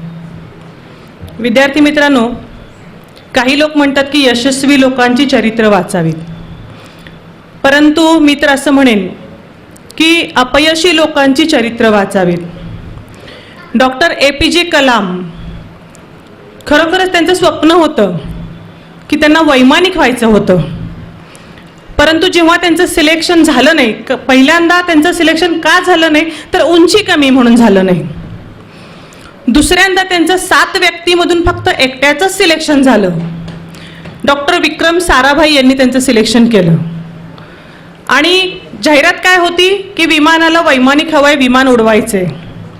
ज्यावेळेस दुसऱ्या दिवशी ते साराभाईंकडे गेले आणि त्यांनी विचारलं की विमान कुठे आहे, तेव्हा त्यांनी सांगितलं की विमान तर तुम्हालाच बनवायचंय, इथपासून आपल्याला तयारी करायची. असे गुरु भेटणं सुद्धा भाग्याचं असतं आणि चांगल्या गुरुला चांगले शिष्य भेटणं सुद्धा भाग्याचं असतं. तेव्हाच एखादाच राष्ट्रपती मिसाईल मॅन होऊ शकतो, हे लक्षात ठेवावं. आणि आपण सर्व मुलांना मिसाईल मॅनच घडवूयात, एक आदर्श देश घडवूयात. आणि यासाठी ड्रीम फाउंडेशनचे काशीनाथ बदगुंगी सर खूप मनापासून प्रयत्न करतायत आणि त्यांना ही मंडळी खूप सहकार्य करतायत. आपणही त्यांना सहकार्य करूयात. आपण आपल्या प्रशालेमध्ये 1 सप्टेंबरपासून 15 सप्टेंबरपर्यंत नक्कीच हे व्हिजन राबवूयात. फक्त 15 दिवसच नाही तर पुढील बऱ्याच काळापर्यंत, जोपर्यंत आपण त्या पदावर आहोत, पदावरून सेवानिवृत्त झाल्यानंतर आपल्या सोसायटीतील, कॉलनीतील लोकांसाठी सुद्धा, विद्यार्थ्यांसाठी हे व्हिजन राबवूयात आणि भारताला नक्कीच अगदी व्हिजन 2020 मध्ये यशस्वीच करूयात. जसं काशीनाथ सरांचे मी यशस्वी होणारच, तसं आम्ही व्हिजन यशस्वी करणारच. या कार्यासाठी सर्वांना खूप खूप शुभेच्छा. जय हिंद, जय महाराष्ट्र. पहिला दिवस होता 16 जून आणि मॅडम म्हणाले की शाळेचं स्वागत पहिला दिवस तुझ्या व्याख्यानाने. आमचे कलेक्टर होते नसटे आणि कार्यक्रम तर 11 वाजता ठरलेला आहे आणि ते कलेक्टर साहेब वेळेत आले नव्हते, तर मॅडमने गेल्या वर्षी पहिला कार्यक्रम घेतला होता. असे अनेक उपक्रम सहकार्य मॅडम करतात. धन्यवाद मॅडम, आपण हा हाक दिलात. नक्कीच भविष्यामध्ये तुमच्या सर्वांच्या सहकार्यानं व्हिजनसाठी काम करू. यानंतर केंगणाळकर प्रशालेचे मुख्याध्यापक आदरणीय विद्यानंद स्वामी सर, आपणास विनंती की आपण 2 शब्द या निमित्त. उपस्थित सोलापूर शहर विविध शाळांचे सर्व मुख्याध्यापक बंधू आणि भगिनींनो, या ठिकाणी मला आवर्जून सांगावंसं वाटतं की आज काशीनाथ बदगुंगी जे दिसत आहेत त्यांचा पहिला कार्यक्रम जो झाला, की ज्यांना सोलापूरची ओळख देखील नव्हती, अगदी दक्षिण तालुक्यात नदीकाठचा हा माणूस, कन्नड बोलणारा, ज्याला मराठी पण नीट येत नव्हतं, त्या माणसाने आमच्या संस्थेचे संस्थापक स्वर्गीय संगप्पण्णा केंगणाळकर यांना त्यांनी अध्यक्ष केले आणि मी त्या कार्यक्रमाचा प्रमुख पाहुणा होतो. सोनकवडे गुरुजी ट्रस्ट जी कुमटा नाक्याला आहे त्या वसतिगृहामध्ये त्यांचा पहिला कार्यक्रम झाला आणि मला वाटतं की तिथून त्यांची सुरुवात झाली आणि अगदी जवळच्या माणसाला सुद्धा पुरस्कार घ्यायला 25 वर्षे वाट बघावी लागली. आणि खरंच मला वाटतं की हा जो पुरस्कार मिळाला, हा पुरस्कार आमच्या संस्थेचे स्वर्गीय अण्णा, व्यासपीठावर विराजमान असणारे संतोष अण्णा केंगणाळकर आणि माझे सर्व सहकारी यांचा मी या ठिकाणी मानतो.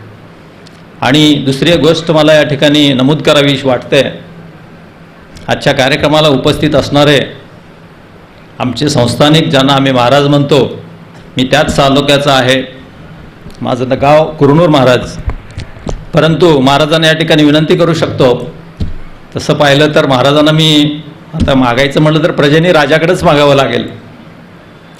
आमच्या तालुक्यामध्ये पहिला IAS ऑफिसर झाला तो चपळगावचे रत्नाकर गायकवाड सर. मग ते प्रमोशनातून झाले, पण आमच्या गावातून एक पहिला IAS झाला तो म्हणजे ज्ञानेश्वर पाटील, किरण पाटील. मग अक्कलकोट तालुक्यामध्ये महाराजांनी या ठिकाणी चांगल्या पद्धतीनं काम करतायत की अक्कलकोट तालुक्यामध्ये गाजलेले प्रशिक्षण केंद्र होते ते म्हणजे सिद्धाराम शंकर प्रतिष्ठान. त्या भरतीच्या वेळेस तालुक्यातली भरपूर मुलं भरती झाली आणि त्याला योगदान मिळालं ते आदरणीय महाराजांचं. पण मला वाटतं या ड्रीमला सुद्धा महाराजांनी आधार द्यावा आणि आमच्या तालुक्यामध्ये असणाऱ्या ज्या शेतकऱ्यांच्या मुलांना सुद्धा IAS बनवण्याची या ठिकाणी विनंती महाराजांच्या चरणी मी करतो. आणि तुम्हा सर्वांचं अभिनंदन करतो. आणि काशीनाथला आपल्या शहरातले सगळेच मुख्याध्यापक सहकार्य करतात. इथून पुढं काशीनाथ आपण सहकार्य करत राहूया. सर्वांना पुरस्कार प्राप्तींना पुन्हा एकदा अभिनंदन करतो आणि या ठिकाणी थांबतो. धन्यवाद. इंडियाला 19.5 वय आहे. ही मुलांची जी काही इन्फॉर्मेशनची माहिती कमी आहे, हे सगळं तुमच्या सगळ्यांच्या माझ्याकडे नक्कीच पूर्ण होईल. आपण नक्की करूयात. यानंतर काळजी प्रश्नाचे सर्व आमचे मुख्याध्यापक पाटील सर 2 शब्द बोलतील. मी विनंती करू सरांना की 2 शब्द शुभेच्छा द्यावेत. सर्व मुख्याध्यापक, शिक्षक, पालक वर्ग, काशीनाथ बदगुंगे हे खूप वर्षापासून काम करतायत ISD फाउंडेशनचं. त्याला आम्ही सर्व मुख्याध्यापक वेळोवेळी मदत करतो. यापुढे अशाच पद्धतीनं भरपूर मदत करून त्यांना आपल्या या सोलापुरातलं त्यांचं आणि आपलं सगळ्यांचं 2020 विजन आहे, त्या या पद्धतीनं आपण पुढे नेऊया. धन्यवाद. शिकवणाऱ्या खरं तर UPSCला आज जर टक्के बघितलं तर जिल्हा परिषदेच्या ग्रामीण भागातील मुलं जास्त आहेत. त्यामुळे जिल्हा परिषद जर आपण बोलायला नाही दिलो की माझ्यावर अन्याय होईल, तुमच्यावर नाही मॅडम. कारण जिल्हा परिषद शाळेत मी पण शिकलो. कारण माझी शाळा 101 वर्ष झाली. माझ्या शाळेला माझं जिल्हा परिषद 70 वर्षांची शाळा 101 वर्ष झालेली आहेत. तर तेलगाव जिल्हा परिषद शाळेच्या पदवीधर शिक्षिका आमच्या भगिनी ज्यांना पुरस्कार यंदा मिळाला, वसुंधरा शर्मा मॅडम, अष्टपैलू व्यक्तिमत्व, थोडक्यात आपलं मनोगत व्यक्त करतील. आपण स्वागत करूयात. आदरणीय पीठ व्यासपीठावरील मान्यवर आणि आमचे बच्चू महाराज यांच्याबरोबर आम्ही विद्यार्थी सेना कामगार सेनेचं त्यावेळेला काम करत होतो. एक जुने सहकारी असं म्हणेन. आणि आता ते इतके मोठे झाले त्या वटवृक्षासारखे असे आमचे महाराज. या ठिकाणी सर्व मान्यवर आहेत, त्यामुळे कुणाचाही उल्लेख करत नाही, कारण सगळे इतके मोठे आहेत. पार अगदी GSTपासनं ते स्पर्धा परीक्षेपासनं सगळ्यांचं ऐकलेलं आहे. खूप भारावून गेले. सगळ्यात महत्त्वाचं माझं बोलणं व्हायच्या अगोदर मी सर्व खाजगी मुख्याध्यापकांचं या ठिकाणी एका गोष्टीकरता टाळ्या वाजून सगळ्यांनी अभिनंदन करावं असं म्हणते. मोजक्या शब्दात विषयाला धरून कसं बोलायचं आज मी या सगळ्या लोकांकडनं शिकले. काशीनाथ बदगुंगे सर मला आई म्हणतात. इतका मोठा मुलगा म्हणजे इतकी काही म्हातारी नाही आहे मी, पण असा मुलगा जर प्रत्येकाला झाला तर ते प्रत्येक आईला अभिमान नक्कीच वाटणार आहे. आणि मी एवढंच सांगेन की डॉक्टर अब्दुल कलामांचं जे विजन होतं, ज्यांनी स्वप्न आणि सत्यातला फरक सांगितला आणि स्वप्न जी बघायची ती डोळे उघडे ठेवून बघायची आणि ती सत्यात उतरवेपर्यंत प्रयत्न करायचं, हे जे विजन आहे ते ड्रीम फाउंडेशनच्या माध्यमातून नक्की पूर्तता होईल. आणि इथे ज्या मान्यवरांनी आज सचिन सर असतील खूप सुंदर बोलले, ते ऐकावं वाटत होतं. आणि ते सर तर ह्या दोघांचं बोलणं ऐकताना मी त्या दोघांना अशी विनंती करेन की माझ्या जिल्हा परिषदच्या माझ्या चिमुकल्यांना सुद्धा तुमच्या मार्गदर्शनाचा लाभ व्हावा. कुठेही गेलं तरी माझ्या शाळेचा स्वार्थ माझ्या कायम बरोबर असतो आणि डोक्यात असतो. पुरस्कृत करून खूप आम्हाला तुम्ही म्हणजे उपकृत केलेलं आहे असं मी म्हणेन. आणि आपल्या ड्रीम फाउंडेशनला आमच्या सर्व जिल्हा परिषदकडनं आपल्याला शुभेच्छा. धन्यवाद. तोडण्यासाठी भविष्यात तयारी करतायत. कारण उपळे गाव आहे, त्या गावामध्ये 5 IAS, 5 IPS, 17 DYSP आणि 180 PSI घडवलेले तांबोळी सर. आणि त्या तांबोळी सरांच्या पावलावर पाऊल ठेवून मॅडमने सुरुवात केली आहे.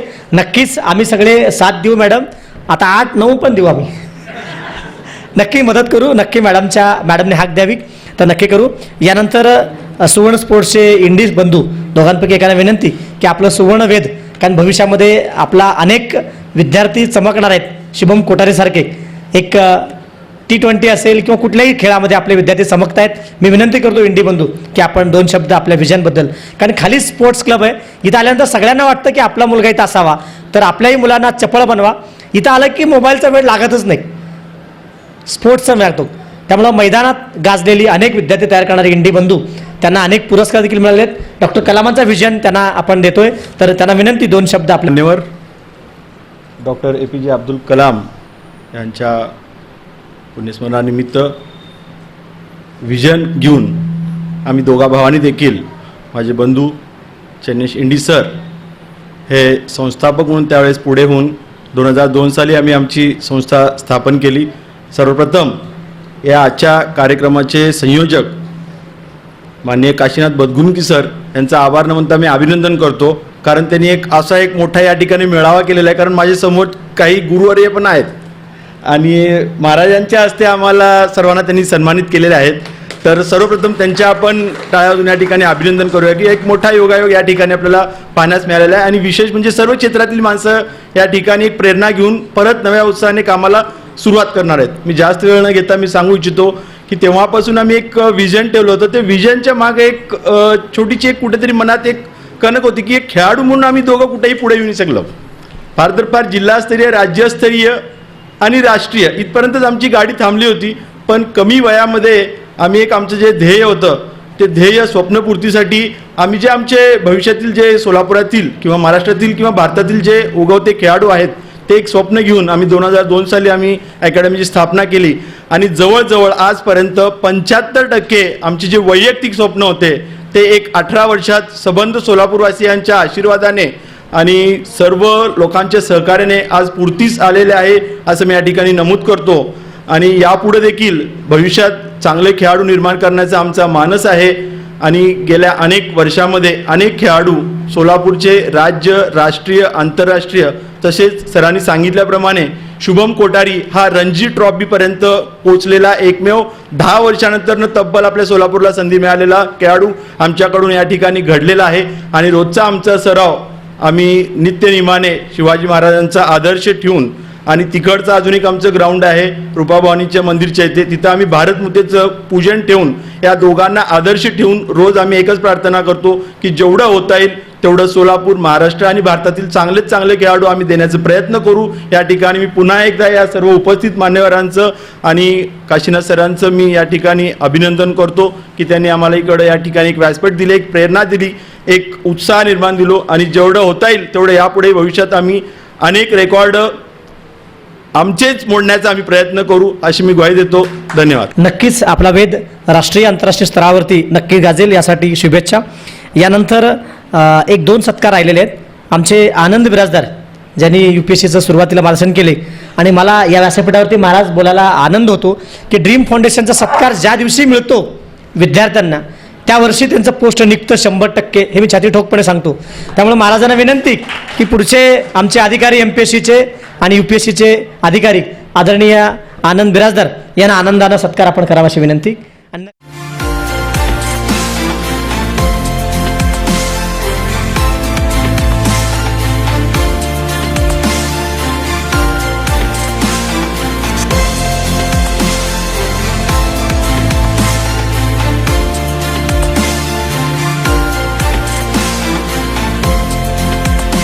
माननीय बदगुंगे सरांना व त्यांच्या ड्रीम फाउंडेशनला मी आभार मानतो, अभिनंदन करतो. आणि मी थोडक्यात आमच्या भावसार विजनचे एक मी कार्य सांगतो. मला इथं आवश्यक वाटतं. भावसार विजन इंडिया ही अखिल भारतीय स्तरावर कार्य करणारी सेवाभावी संस्था असून भारतात विजनच्या अनेक शाखा आहेत. त्याचाच एक भाग असलेली सोलापुरातील शाखा ही आपल्या कार्यकुशलतेमुळे सोलापूर शहरात एक नवीन ओळख निर्माण केलेली आहे. गेल्या 12 वर्षात सोलापूर शहरात अनेक समाज उपयोगी विविध उपक्रम राबविण्यात आलेले आहेत. यात प्रामुख्याने गरजूंना शिलाई वाटप, शिलाई मशीन वाटप, विद्यार्थ्यांना गणवेश, वह्या वाटप, रक्तदान शिबिर, सर्व रोग निदान शिबिर, मोफत औषध वाटप आणि अशा प्रकारचे आम्ही भरपूर काम केलेलं आहे. गरीब गरजूंना अन्नदानसुद्धा आम्ही हे केलेलं आहे. परवा 4 जुलैला आम्ही जवळजवळ भारतात 35,000 लोक गरीब ज्यांना एक घाससुद्धा मिळत नाही अशा 35,000 लोकांना आम्ही अन्नदान केलेलं आहे. या संस्थेमध्ये आम्ही आत्तापर्यंत 300हून अतिशय गरीब आणि निराधार विद्यार्थ्यांना दत्तक घेऊन शिक्षण पूर्ण करण्यासाठी आर्थिक सहाय्य केलेलं आहे. ज्येष्ठ नागरिकांना दरवर्षी आम्ही चष्मे वाटप, वह्या वाटप, काट्या वाटप, वॉकिंग स्टिक्स असे अनेक उपक्रम करतो. 15 ऑगस्ट रोजी आत्ता पण 15 ऑगस्टपर्यंत आम्ही म्हणजे दर 15 ऑगस्टला 31 भारतीय जवानांचे आम्ही सत्कार केलेले आहेत. आणखीन एक थोडक्यात एकच मिनिटात बोलतो. आंध्र प्रदेशामध्ये राज्यात एक अनंतपूर जिल्ह्यामध्ये पामडी हे अतिशय दुर्गम आणि आदिवासीचं एक गाव आहे. त्या गावात मागासलेलं गाव आहे. त्या ठिकाणी मी संडास बांधून बोरवेल मारले, रोड तयार करून ड्रेनेज व्यवस्था केली, रस्त्यावर दिव्या बत्त्यांची आम्ही सुद्धा व्यवस्था केली. याच ठिकाणी एक दुर्दैव म्हणा आम्ही केले 2 वर्षानंतर याच ठिकाणी ऑक्टोबर 12, 2016 रोजी एक नैसर्गिक आपत्ती आली. त्या गावाच्या ठिकाणी एक डॅम होतं. त्या डॅमची भिंत तुटून ते गाव पुन्हा नष्ट झालं. पुन्हा आम्ही त्या धरणफुटीमुळं पूरसदृश्य परिस्थिती निर्माण झाल्यामुळं पुन्हा आम्ही सर्व कार्यकर्ते पुन्हा ती कॉलनी जशीच्या तशी उभारून केली. आज ते सुखी जीवन जगतात. आणि हे विजनचं, हे कलाम यांचं विजन आहे, ह्या स्फूर्तीनं आम्ही सध्या काम करत आहे. पुन्हा एकदा मी सर्वांना धन्यवाद करतो. बदगुंगे साहेबांशी सुद्धा आभार मानतो आणि त्यांच्या ड्रीम फाउंडेशनला मी शुभेच्छा देतो. शाळा महाविद्यालयाच्या माध्यमातून आपण विजन पूर्ण करूयात. या सर्वांना नेहमी गरज असते, कार्यक्रम झाला की दुसऱ्या दिवशी पेपरमध्ये यावं, काहीतरी करावं, परंतु त्यांची पण भूमिका काहीतरी असती. ती सकारात्मक आणि दोन्ही गोष्टी असतात. नकारात्मक यासाठी की लोकांनी यातनं काहीतरी बोध घ्यावा, सकारात्मक यासाठी की यातनं काहीतरी करावा. सोलापूरमध्ये आपण लोकमत हे वृत्तसमूह बघितलो की दुष्काळाचे दहाकता असताना देखील तलावामधलं गाळ काढणं असेल, किंवा मला आठवतं मी कॉलेजमध्ये असताना मैत्र नावाची पुरवणी असती, आधी ते सगळे अंक आम्ही काढून ठेवलेली आहेत. आणि त्या मैत्र अंकामधनं प्रेरणा घेऊन आम्ही सुद्धा आमच्या आयुष्यात काहीतरी करण्यासाठी पुढाकार घेतलो. आता ऑक्सिजनची पुरवणी ती आहे, किंवा आता जे अनेक नेक्स्ट पुरवणी ती आहे. अगदी आपण ते जोकसुद्धा बघतो बघा आपण, की एका घरी गेलो होतो म्हणे आणि दरवाजाचा वास्तुशांती सुरू होती एक, आणि वास्तुशांती असताना तो मित्र म्हणतो की पूर्व दिशा कुठं, आणि तो माणूस म्हणतो बायकोकडे फोन करत, बायकोकडे बघत ही पूर्व दिशा. तसं अनेक लोक असे दैनिक आदरणीय दर्डा बंधू आणि दर्डा साहेबांनी खूप मोठं केलं. आणि त्या मोठ्या परिवारातील आदरणीय राजकुमार सारोळे साहेब, राजांच्या हस्ते राजकुमारांचा सत्कार होतो. त्यामुळे त्यांनाही विनंती की खरं तर पत्रकारांनी सर्वांना पकडतात कान, त्यांना अधिकार आहे. आणि त्यांना विनंती की या निमित्तानं सर्वांना शुभेच्छा द्यावेत. आदरणीय सारोळे साहेब 2 शब्द या ठिकाणी बोला. उपस्थित गुरुजन बंधू भगिनीनो, खरं तर मी बदगुंगींचा आभारी आहे. त्यांनी मला कसं निवडलं माहीत नाही. तर समोर सर्वजण गुरुजन वर्ग आहेत, म्हणजे हे आम्हाला शिकवतात, यांच्यापुढं मी काय भाषण करणार. खरं तर पत्रकारितेत मी कुठलेही पुरस्कार आतापर्यंत घेतलेले नाहीत. फक्त शासनाचे मला 2 पुरस्कार मिळाले. बदगुंगींचा ज्यावेळी फोन आला की सर पुरस्कार, मी लगेच माझ्या वरिष्ठांचा नंबर घ्या आणि त्यांना फोन करा असं सांगितलं त्यांना. पण पुन्हा त्यांचा फोन आला की सर तुमचे पुरस्कारपदी आमच्या पुरस्कारासाठी निवड झालेली आहे, अरविंद जोशी सरांनी तुमचं नाव सुचवलेलं आहे. मित्र हो, अरविंद जोशी हे माझे गुरु आहेत. मी गुरूंचा आदेश मोडू शकला नाही. त्यामुळं बदगुंगी तुम्ही जी माझी निवड केली, खरं तर ह्या गुरुजनांपुढं मी खूप छोटा आहे, पण त्यांच्याबरोबर तुम्ही माझा सन्मान केला, उपस्थित मान्यवरांनी माझा सत्कार केला, सहकुटुंब केला. मित्र हो, मी एक ग्रामीण भागातून आलेला आहे, म्हणजे दक्षिण सोलापुरातील मंद्रुप हे माझं गाव. मी पण विद्यार्थी दशेत पत्रकारितेच्या क्षेत्रात गेलो. म्हणजे माझं पत्रकारिता ध्येय नव्हतं. माझे वडील शेतकरी आहेत, त्यांची इच्छा होती की बाबा मुलांनी शिकून मास्तर व्हावं, एवढी त्यांची इच्छा होती. म्हणून ते मला ज्यावेळी मी 10वी पास झालो त्यावेळी आमच्या खेड्यामध्ये आम्ही जिल्हा परिषद शाळेतच शिकलो. 10वी नंतर शिक्षणाची सोय नव्हती. आता सगळीकडं कनिष्ठ महाविद्यालय झालेले आहेत. आमचं मंद्रुप गाव मोठं असून पण तिथं सोय नव्हती. मला संगमेश्वर कॉलेजला ॲडमिशन मिळालं आणि तिथं कॉलेज शिकत असताना ग्रामीण भागातली मुलं म्हणजे त्यावेळी खूप वाईट परिस्थिती असायची. शहरात सगळे शिकलेली मुलं असायची आणि आम्ही खेड्यातले येडेगवाळ्यासारखे आलेले. जे 11वीचा पहिला दिवससुद्धा माझा हाफ पॅन्टवर होता. सगळे मुलं हसा लागले, हा शाळेतला विद्यार्थी कुठं चुकून आला इकडं म्हणून. की अशी आमची त्यावेळची 92ची परिस्थिती होती. कॉलेज शिकत असतानाच पेपर वाचण्याचा मला खूप छंद होता. त्या छंदातूनच त्या आमच्या संगमेश्वर कॉलेजमध्ये गळसाशी सरांचं व्याख्यान झालं आणि त्या व्याख्यानाची बातमी घेऊन मी तरुण भारतमध्ये गेलो. तिथं जोशी सर बसले होते. बराच वेळ मी उभं राहिलो. त्यांनी कामातून डोकं वर काढलं आणि मला पाहिलं की या मुलाचं माझ्याकडे काय काम आहे म्हणून त्यांनी मला विचारलं. मग मी त्यांना माझ्यासमोरचा कागद पुढे केला, सर मी एक बातमी घेऊन आलो आहे. त्यांनी मला विचारलं, हे काम तुझं नाही, कॉलेजमध्ये तुमच्या कॉलेजचं पत्र येईल, आमच्याकडे बातमी येईल. नाही सर, मी त्या व्याख्यानाला होतो आणि मला थोडं त्या व्याख्यान भावलं म्हणून मी माझ्या शब्दात ती बातमी करून आणलेली आहे. त्यांनी मला बसवलं, चौकशी केली, तू कुठून आलेला आहे. मी सांगितलं मी मंद्रुप गावातला खेड्यातला एक मुलगा आहे. पण त्यांनी मग मला शांतपणे सांगितलं की तू शिक्षण सोडून या क्षेत्राकडे कशाला यायला लागला. मी म्हणालो की सर माझी इच्छा आहे, मी खूप पेपर वाचतो, बातम्या वाचण्याचा मला छंद आहे, पत्रकार व्हायची माझी इच्छा आहे. ते म्हणाले तू वेडा आहेस, पत्रकारितेत येऊ नकोस, तू शिक, मोठं हो. नाही सर खरंच माझी इच्छा आहे असं मी त्यांना निश्चयानं म्हणालो. ते म्हणाले ठीक आहे, मंद्रुप गावी आमचा कुणी वार्ताहर नाही, तू करशील का ते काम. मी हो म्हणालो. मला साधं मराठीसुद्धा लिहिता येत नव्हतं आणि तिथून मी माझं काम सुरू केलं. मित्र हो, तो काळ खूप वेगळा होता. जे एक कागद कुणी गेलं तर बदगुंगी येतात रात्री, आम्ही खूप अडचणीत असतो, आमचं काम इतकं फास्ट चाललेलं असतंय. म्हणजे संध्याकाळची 7 नंतरची वेळ ही आमची युद्धावरची असते आणि ते रात्री 8-9ला आले तरी आम्हालाही कसं तरी होतं आहे की ते म्हणतात की सर आमची ही बातमी. पण आम्हाला ते बघायला सुद्धा वेळ नसतं की दिवसभरातलं आमचं इतकं कार्यक्रम म्हणजे इतक्या गोष्टी घडलेल्या असतात ते पळवायचे असतात आम्हाला. हे काम करत असताना कॉलेज शिकत असतानाच मी या क्षेत्रात उडी घेतली. वडील म्हणायचे, अरे तू काय वेड्यासारखं करतोय, तू चांगलं शिक, मास्तर हो, चांगला पगार मिळेल. 95ला मी ग्रॅज्युएशन पूर्ण केलं आणि असंच मग स्पर्धा परीक्षेला मी फिरू लागलो इकडं तिकडं. तलाट्याची परीक्षा दिली. मग वडील म्हणाले, किमान तलाठी तरी तू हो. पण मला पत्रकारिता क्षेत्र स्वस्त बसू देत नव्हतं. मी परत जोशी सरांकडे गेलो की सर सुट्टी आहे, काय करू? ते म्हणाले, ठीक आहे, तू आमच्या इथं माणसं कम्यात काम सुरू कर. आणि काम सुरू केलं. त्यानंतर माघारी फिरून मी पाहिलं नाही. त्यांचं मार्गदर्शन मला इतकं मिळालं, म्हणजे त्या काळात माझे जे सहकारी होते त्यांनीही मला खूप सांभाळून घेतलं. मला साधं मराठी लिहिता येत नाही. आता इथं इतके सर्वजण गुरुजन आहेत की त्यांचं भाषणं ऐकल्यावर मला भाषणाची सवय नाही. मी काम इतकं करत गेलो की कधीही मागे फिरून पाहिलं नाही. तर मित्रांनो, एक ग्रामीण भागातला पत्रकारितेत आलेला मुलगा चांगलं काहीतरी करू पाहतोय. त्यावेळी माझ्या सहकाऱ्यांनी मला खूप सहकार्य केलं आणि ग्रॅज्युएशन फक्त असताना मी वरिष्ठ उपसंपादकापर्यंत उडी घेतली. माझी पत्रकारितेत कुठलीही डिग्री नव्हती. केवळ हे झालं ते अरविंद जोशी सरांमुळं. त्यांनी मला संधी दिली. 97ला गळसाई सरांची भेट झाली आणि ते म्हणाले की ग्रामीण भागातला मुलगा आपल्या इथं पत्रकारिता करतोय, याला ग्रामीण विषय द्या. आपल्या पत्रकारितेत ग्रामीण विषय काहीच येत नाही. आणि माझ्या पत्रकारितेत सुरुवातीला कारहुणी म्हणजे काय, येळ अमोशाय म्हणजे काय, हे बातमीचे विषय झाले आणि ते लोकांनी इतके उचलले.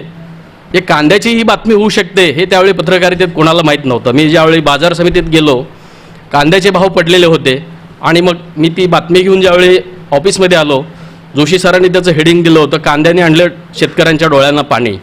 ते हेडिंग इतकं फेमस झालं. दुसऱ्या दिवशी इतक्या त्या बातमीवर उड्या पडल्या. सर्वांनी ऑफिसला फोन केले की सर ही बातमी कुणी केली.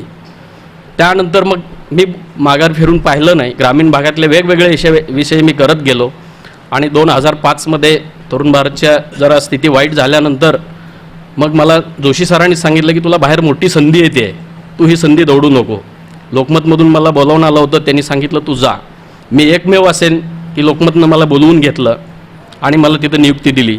ज्यावेळी मी तरुण भारतमध्ये डिसेंबर 2005ला राजीनामा देऊन बाहेर पडलो, माझ्या सहकार्यासहित गेटवरच्या वॉचमनपर्यंत सगळे रडत होते की सर तुम्ही जाऊ नका. असे अनेक अनुभव घेतले 25 वर्षात. आज इतकी स्पर्धा वाढलेली आहे. वेगवेगळे मीडिया, सोशल मीडिया येतो आहे, यूट्यूब येतं आहे. त्यामुळं आम्हाला वाटतं की बाबा प्रिंट मीडियाला कुठे घरघर येते आहे का, पण लोकांचा प्रचंड विश्वास आहे.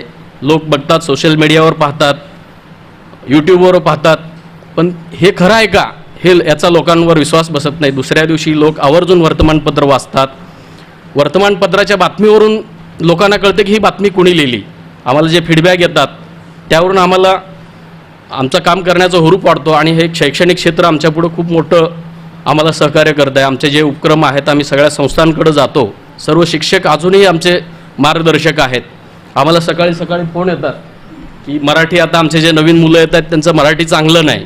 थोडं जरी वेलांटी इकडचं इकडं झालं तरी सकाळी सकाळी जो आमचा वॉचमन फोन घेतो तो इतकं शेव्या खात असतो की सर तुमचे माणसं झोपेत काम करतात का, याची वेलांटी चुकलेली आहे, याचा कानामात्रा चुकलेला आहे, शब्दाचे घोळ होतात. आता जे नवीन मुलं येतात त्यांना ह्या गोष्टी कळत नाहीत.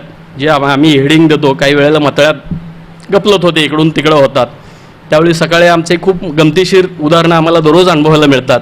सर बदगुंडगी सर आमच्याबरोबर बऱ्याच वेळा काम करतात. आम्हालाही सुरुवातीला वाटायचं की यांची समाजसेवा फार काळ चालणार नाही, खूप अवघड आहे, पण हे आव्हान यांनी व्यवस्थित पेललं आणि आज हे खूप पुढे गेलेले आहेत. स्पर्धा परीक्षेमध्ये जे हे काम करत आहेत खूप चांगलं काम आहे. आज ग्रामीण भागातले तरुण येत आहेत, खरंच त्यांना व्यासपीठ नाही आहे. लोक पुण्याला मुंबईला स्पर्धा परीक्षेसाठी जातात चांगलं मार्गदर्शन मिळावं, पण त्यांनी सोलापुरात सुरू केलं. मी पण 2-3 विद्यार्थ्यांना त्यांच्याकडे घेऊन गेलं, त्यांनी व्यवस्थित त्यांना मार्गदर्शन केलं. ते मुलं पुढं गेलेले आहेत. आज मित्रांनो जग खूप मोठं आहे. उद्या काय होईल याचा भरवसा आमच्या याच्यामध्ये नाही आहे. तुम्ही गुरुजन आहात. मुलांना ज्यावेळी तुम्ही पुढच्या काळाबद्दल ज्यावेळी तुम्ही मार्गदर्शन करणार आहात, ही जी आव्हानं आहेत, आता तरुण पिढी पाहिलं की इंजिनियर म्हणजे इंजिनिअरिंग करतच राहतात. त्यांना बाकीचं व्यवहार ज्ञान काहीच माहीत नसतं. आता मी पहिलीबरोबर एका डेस्कवर बसलेला मुलगा आज तो इंजिनियर आहे, पण त्याला साधं नोकरीचा अर्ज करता येत नाही, ही परिस्थिती आहे. तर व्यवहार ज्ञान काय हे पण काळाबरोबर तुम्ही विद्यार्थ्यांना शिकवा. मी खरं तर गुरुजनांना असं म्हणू शकणार नाही की बाबा तुम्ही हे करा आणि हे सांगा, एवढा मी मोठा नाही. तुमच्याबरोबर माझा आज सन्मान झाला. मी भदगुंडगे सरांचा आभार मानतो. धन्यवाद. मला दिलात त्याबद्दल धन्यवाद. मागील 22 वर्ष आपली 25 वर्ष असंच पत्रकारिता फुलत राहू. राज्यस्तरावरचे राष्ट्रीय स्तरावरचे पुरस्कार आपल्याला मिळो यासाठी ड्रीम फाउंडेशन परिवार आणि चाणक्य गुरुकुलकडून आपणास खूप खूप शुभेच्छा. शेवटच्या कार्यक्रमाकडे जात असताना एक आवर्जून सांगावासा वाटतो, आपण शाळेमध्ये इंजिनिअरिंग करा, मेडिकल करा, नीट करा, स्पर्धा परीक्षा करा, हे पर्याय ठेवा, ते पर्याय ठेवा. आम्ही तर असं म्हणतो की 1-2 पर्याय ठेवू नका, A to Z सगळे पर्याय ठेवा. कारण बघा ना, मला 10वीला असताना मी 10वी नापास झालेला विद्यार्थी. मी 10वी इंग्रजी नापास आहे. कोणाला वाटतं का? इंग्रजी येत नव्हतं, नापास झालो, 21 मार्क पडले. नंतर ऑक्टोबरला आलो, 39 मार्क पडले, पास झालो, पुढं आलो. आई वडील म्हणले 12वी कर, D.Ed. त्यांना काही माहीत नव्हतं. शिक्षक म्हणले D.Ed कर. त्यावेळेला 75% D.Edला लागलं नाही. 1.5 लाख रुपये मागितले, कुठनं देणार? 1.5 रुपये नव्हती. मग नंतर एक शिक्षक होते आमच्याकडं 12वीला एल्गुलार स्कूलमध्ये, कुसुमडे सर. त्यामुळे तू BA इंग्लिश कर, BAला जा. मी वालचंदला गेलो, BAला गेलो. सेकंड इयरला असताना जॉग्राफी विद्यापीठात फर्स्ट आलो. पण सर म्हटलं होतं इंग्लिश ठेवा, इंग्लिश गरजेचं आहे. मग मी इंग्लिश ठेवला, फर्स्ट क्लास घेतला. त्यावेळेला B.Ed करा म्हणले. खूप चांगला भाव होता. B.Edसाठी नंबर लागला, पण खूप कुठेही लागलं नाही. 80,000 डोनेशन मागितले. B.Ed पण राहिला महाराज. D.Ed स्वप्न होतं, B.Ed होतं, तेही राहिलं. त्या काळात राजगुरू सर म्हणून होते, अबे MPSC कर. मग MPSCसाठी दिल्लीला गेलो, UPSCसाठी गेलो. आणि ते MPSC UPSC करता करता कलाम सरांचं एक स्वप्न होतं. आणि 2002ला 1ला अटलजींच्या 71व्या वाढदिवसानिमित्त एक सायकल रेस होती. अण्णासुद्धा होते केंगलाकडनं. त्यामध्ये रेसमध्ये भाग घेतला, 1 नंबर आलो. पुस्तक मिळालं अग्निपंख, जे आत्ता आम्ही दिलो अन्नछत्र मिळाला. ते पुस्तकातनं हातात विचारले विजन आणि हातात माईक दिली अशी, हाऊ डू यू फील, तुम्हाला कसं वाटतं? मी 2002ला म्हणालो हेच सायकल घेऊन दिल्लीला जाईन. आणि दिल्लीला गेलो. कलाम सरांना सांगितलं की मी या विजनसाठी आलो, काहीतरी करायचं आहे मला, काय सांगतायत? ते म्हणे तुझं स्वप्न काय? What you want? मी म्हटलं sir I want to become IAS officer. ते म्हणे एवढं छोटं स्वप्न घेऊन तू इथं आला सायकलवर 26 दिवस प्रवास करत, स्वप्न बदल. मी म्हणालो काय करायचं? मग ते मला खूप गायडन्स केले आणि तिथून विजन घेऊन मी आलो. कलबुर्गी कंपू म्हणून सर आप जहाँ पे थे बीजापुर में गुलबर्गा, वहाँ पे 2010 में एक प्रोग्राम हुआ था, भारत विकास संगम. त्यात दाखवले त्यांनी 25 लाख लोक आले होते. भारत विकास संघामध्ये सामाजिक, शैक्षणिक, राजकीय, युवा, धर्म, संस्कृती सगळं. आणि त्यांनी ते व्हिजन दिली आणि त्यावर काम करायला सांगितलं. मी MPSC UPSCमधून मी या क्षेत्रात आलो आणि मी आज B.Ed पण आहे, MA पण पूर्ण केलो, MSW पण पूर्ण केलं, हॉटेल मॅनेजमेंटमध्ये आहे आणि सर्व क्षेत्रामध्ये मी परत ती डिग्री पूर्ण केलो. म्हणून प्रत्येकाने A to Z पर्याय ठेवावे. मी सुद्धा आत्ता MPSC देऊ शकतो, माझं अजून वय आहे. अभिमय जवान म्हणल्यासारखं मी आत्तासुद्धा MPSC टॉपला येऊ शकतो, टॉपला म्हणतो मी. पण ते पर्याय मला शिल्लक आहेत. मुलांना असं म्हणू नका इंजिनिअरिंग, ती मुलगी लुधियानाला IITला गेली आणि फॉर्मसाठी पैसे नाही भरले म्हणून आत्महत्या केली. मित्र मुलांना पहिल्यांदा सांगतो ही सगळं एवढं जीवन मिळालं, आनंद घ्या. आपण IAS झालो म्हणजे नाही. माझ्याकडे MPSC UPSC नंतर मुलं क्लास लावतात की सर आम्ही अधिकारी झालो, आता आम्हाला बोलावं लागेल. मला आठवतं जाधव सरांना इथं आहेत 3-4 वर्षांपूर्वी आहेत, तेही म्हणले की एवढं नाही बोलत नव्हते. ते म्हणले की असं प्लॅटफॉर्म मिळाला पाहिजे आणि हा एक प्लॅटफॉर्म सगळ्यांना मिळतो. मला आठवतं की 23 तारखेला ज्यावेळेला आपण टिळकांचं जयंती साजरी केली, मी 6वीला असताना 2च ओळी बोललो होतो. लोकमान्य टिळकांचा जन्म रत्नागिरी जिल्ह्यातील चिखली या गावी कमलातून चिखल उगावा असा झाला, मी बसलो होतो. पण मागच्या दिवसात मी मला आठवतं 42 तास बोललो होतो. अब्दुल कलामांच्या जयंतीनिमित्त 2016ला महाराज मी 42 तास बोललो होतो. ही सगळी किमया आहे. वाचन केलं पाहिजे म्हणून आमचाही प्रयत्न आहे. सिर्फ हंगामा खडा करना हमारा मकसद नाही. कोशिश इतनी है की सूरत बदलनी चाहिए. सोलापूर एवढं मोठं आहे तरी आपण मागं पडतो. का बरं आमची मुलं थांबत नाही आहेत? का बरं आपल्या मुलांना करिअर वाटत नाही आहे? कारण आपल्या मुलांना आपण आत्मविश्वास दिला नाही महाराज. आपल्या मुलांना आपण इथं होऊ शकतं करिअर. मी पुण्यामध्ये 25,000ची 2004ला नोकरी सोडून इथं आलो. 25,000 त्यावेळेला लाख. मलाही खूप संकट आला. मी व्याजाने पैसे काढतो 5%, 10% परवडत नाही. आम्ही नवरा बायको कुठेही दोघं काम केलं चालतं, पण तरीही आम्हाला तळमळ आहे. कुठेतरी ग्रामीण भागातला विद्यार्थी येतो, तो म्हणतो सर तुमच्यामुळे मी घडलो. एक जीवन दगडे नावाचा विद्यार्थी येऊन भेटला, सर तुमचं IAS संमेलन ऐकलो आणि मी प्रेरणा घेऊन आज मी IFS झालो. एक खांडेकर नावाचा पोरगा येतो, सर तुमच्यामुळे मी IAS झालो. आम्ही रडत रडत परत ते कार्यक्रम, ते व्याजाचे पैसे ते फेडत परत दुसरा कार्यक्रम करतो. म्हणजे पुनश्च हरिओम म्हणल्यासारखं. लोकमान्य टिळक 101 दिवस जेलमधनं बाहेर आल्यानंतर पुनश्च हरिओम मोतळ्याखाली परत ते पुढे आले. आम्ही कधी जेलमध्ये गेलो नाही, पण या संकटाच्या जेलमध्ये अडकतो, आम्ही चिखलामध्ये अडकतो. कधी कधी वाटतं हे कशाला करायचं, हे पुरस्कार हा सत्कार, पण कधी कधी स्वामीजींचा आशीर्वाद मिळतो, कधी कधी तुमच्या सर्वांच्या सदिच्छा मिळतात. बेडवून सरांना माहिती येतं की कधी कधी आम्हालाही या गोष्टी होतात, पण सगळ्यांना मला आठवतं नक्की की या सोलापूरचं भविष्य स्मार्ट सोलापूर करण्यासाठी 3 कोटी लोक दरवर्षी सोलापूरला येतात महाराज. 3 कोटी लोक. अक्कलकोट स्वामी समर्थ असेल, गाणगापूर दत्त असेल, तुळजापूरची भवानी माता असेल, किंवा पांडुरंग असेल, किंवा माझं गाव कुडल संगम. माझ्या गावाच्या त्या गावामध्ये एक शिलालेख आहे, 363 मूर्ती आणि एक शिलालेख आहे. त्या शिलालेख मराठीमध्ये पहिला वाक्य आहे, वाचितो विजयी होईना. मला कळलं नाही, दयानंदजी भिडे गुरुजी ते संशोधन करत होते, आम्ही लहान होतो. वाचितो विजयी होईना, जो वाचेल तो विजयी होईल. म्हणून मी माझ्या प्रत्येक कार्यक्रमात लोकांना पुस्तक देतो. मागील 18 वर्ष मी शपथ घेतली आहे, रोज एक तर नवीन पुस्तक विकत घेणार, एक तर लोकांना पुस्तक वाटणार. आज मी 25 लोकांना पुस्तक वाटलो. बुके दिला असतो तर इथंच मी टाकून गेले असते, पण पुस्तक दिलो, घेऊन जाणार. तुम्ही ठेवला तरी कोणाला तर ते मिळणार आहे. म्हणून आम्ही प्रयत्न केला. आमच्या बँक बॅलन्स कधीच नाही, आमचं ब्रेन बॅलन्स वाढतो आहे. आमच्या ड्रीम फाउंडेशनच्या अकाउंटला कधीच बँक बॅलन्स नसतात. कुठनं मदत येईल सांगता येत नाही. सांगायला आनंद होतो, सरने 3 दिन पहिले 15,000 रुपये का मदत दी आहे. 3 दिन पहिले, सही आहे ना सर? 3 दिन पहिले बातमी वाचली, फोन केलो, सर एक बनाना है. ते म्हणले आपका अकाउंट नंबर दो. मला वाटलं की काय करतील ते, 15,000 टाकले. नंतर मला कळलं आपके जैसे लोग हमें कोऑपरेट करते हैं तब तक ये ड्रीम फाउंडेशन आगे बढ़ता है. सरळ तो तुम्ही म्हणलं खरं होतं. आम्ही पण कधी कधी त्यावेळेला कंटाळा येतात की दयानंदला आम्ही कार्यक्रम घेतला, 25 लाख रुपये खर्च केला, 4,500 मुलांना आम्ही जेवण दिला. माझ्या लग्नात एवढं लोक जेवण केलं नाही. कधी कधी कंटाळा येतो, काय वाटतं, बायको पण म्हणते कशासाठी करायचं, पण कधी कधी वाटतं की या लोकांचा आशीर्वाद पाहिजे, कुणीतरी केलं पाहिजे. कलाम सरांचं पण एक स्वप्न होतं त्यांच्या आईचं की कलेक्टर बनावा मुलगा, पण जगातल्या भारतातल्या सगळ्या कलेक्टरचं पेमेंट त्यांच्या सहीनं जात होता, कारण ते बॉस होते. कारण मला माहिती आहे की याचं हे छोटं रोपटं आहे. आणि इथंच नाही आहे, पुण्यामध्ये ज्यावेळेला आम्ही अनेक क्लासला भेट दिली, भगीरथ असेल, युनिक असेल, त्या क्लासवर दबदबा आहे. अरे सोलापूर में बहुत बड़ा काम करता हूँ, काशी आपको मालूम है क्या? मीच काशी आहे म्हणलो मी त्यांना. मी त्यांना भेटायला जातो, वो सोलापूर में बहुत बड़ा काम करता. मी म्हणलो हाय असं आहे क्या? मग कधी कधी मुलं भेटतात, त्यांना माझं ते चेहरा माहीत नसतं. जसं सचिनला माहीत ते चेहरा माहीत नसतो, ते ड्रीममध्ये करणार आहे मी म्हणतो मीच ते ड्रीम फाउंडेशनचं काशीनाथ. मी शेवटला सांगतो, अरे आमची फिरकी घेतली का सर म्हणतात.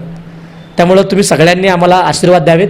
आता आमच्या ड्रीम फाउंडेशन, मी क्लासबद्दल नाही बोलणार, ऑर्गॅनिक फार्मिंगबद्दल. गेल्या वर्षी मी असं सूट घालून महाराज हुरडा विकला होता, 300 रुपये 400 रुपये किलो. हुरडा ज्वारीची हुरडा. म्हणून सगळ्यांनी शेतकऱ्यांना सुद्धा पण बघायला पाहिजे. म्हणून माझ्या सगळ्या युवकांना विनंती आहे, एक हात मातीत ठेवा, दुसरा हात मौसकडं न्या. म्हणजे विज्ञान, अध्यात्म, शेती हेही खूप महत्त्वाचं आहे. आणि आज ऑर्गॅनिक फार्मिंगकडं आपण वळूयात, जे मोदी साहेब म्हणतायत, तर ते स्वप्न नक्कीच साकार करूयात. 2022ला आपला देश 75वी साजरी करतो, त्या 2022 आणि 20 हे स्वप्न आपण साकार करूयात. शेवटच्या टप्प्याकडे आपण आलेलो आहोत. अध्यक्ष मनोगत आणि प्रमुख अतिथी खरं सर्वच मान्यवर बोललेले आहेत. आज या सगळ्यांचं मनोगत आणि या सगळ्यांचं व्हिजन घेऊन आम्ही ड्रीम फाउंडेशन तुमच्या सगळ्यांच्या मार्गदर्शनानं वाटचाल करू. आमचे कलाकार अंबादाससुद्धा तुमच्यासोबत असतील, तुमच्या मुलांना खळखळून हसवण्यासाठी आपण नक्कीच बोलवावं. मी शंकर नवले सरांना विनंती करतो की श्रावणाच्या अगोदर देखील 2 शब्द शुभेच्छा द्यावेत. एक प्रोटोकॉलप्रमाणे मी विनंती करतो की नवले सर 2 शब्द शुभेच्छा. मी डॉक्टर शंकर नवले, प्राचार्य सिंहगड अभियांत्रिकी महाविद्यालय केगाव सोलापूर. प्रथमतः मी पुन्हा एकदा काशीनाथ बदगुंडकी सरांचे आभार मानतो. आता आपल्या इथे उपस्थित असलेल्या सर्वांना जसा पुरस्कार मिळाला 2015 साली 5 सप्टेंबरला शिक्षक पुरस्कार मला त्या दिवशी सरांनी दिला होता.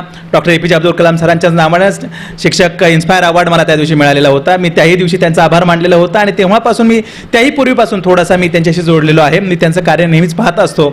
अतिशय हर हुन्नरी असं व्यक्तिमत्व, वेगवेगळ्या क्षेत्रात काम करत असतात आणि ते स्वतःला जेवढं मिळावं त्यापेक्षा दुसऱ्यांना जास्त देत जावं या भावनेनं ते काम करत असताना त्यामुळेच ही सर्वजण आपण त्याच्याशी जोडलेलो आहोत.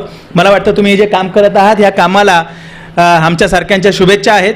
आणि doctor APJ Abdul Kalam sir जसं त्यांचं म्हणजे त्यांच्यासाठी आयडॉल आहेत तसे माझ्यासाठी आयडॉल आहेत. मी एक इंजिनियर आहे आणि एक इंजिनिअरिंग कॉलेजचा प्राचार्य आहे.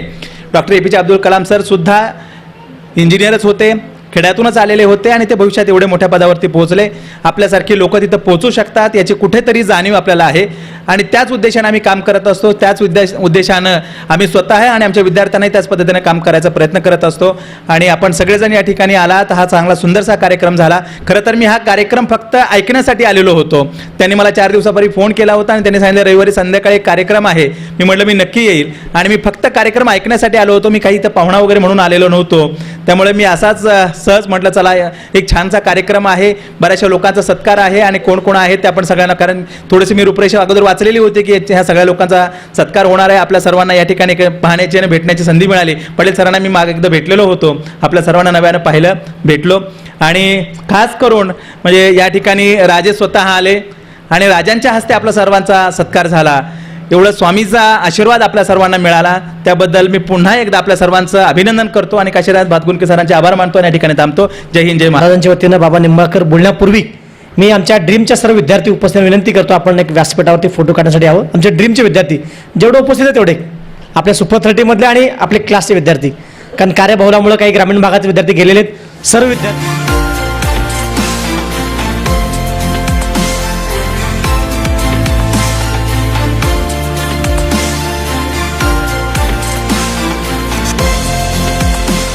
सर्व मान्यवर आणि माझ्यासमोर असलेले सर्व सन्माननीय, वास्तविक पाहता आम्हाला थोडा यायला विलंब झाला, कारण महाराजांना आज पुण्याच्या जयशंकर प्रतिष्ठानच्या वतीनं आज त्यांचा स्वामी सेवक म्हणून तिथं मानपत्र देऊन सन्मान करण्यात आला होता.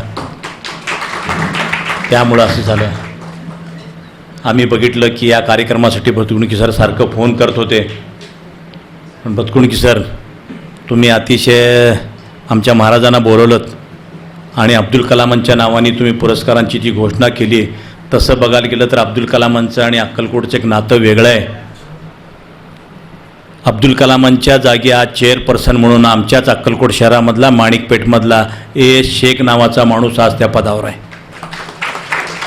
दुसरं महत्त्वाचं असं आहे की महाराज ज्या शाळेत शिकले त्या शहाजी हायस्कूलमध्ये सचिन खमितकर नावाचा एक विद्यार्थी अब्दुल कलामांच्या बरोबर होता.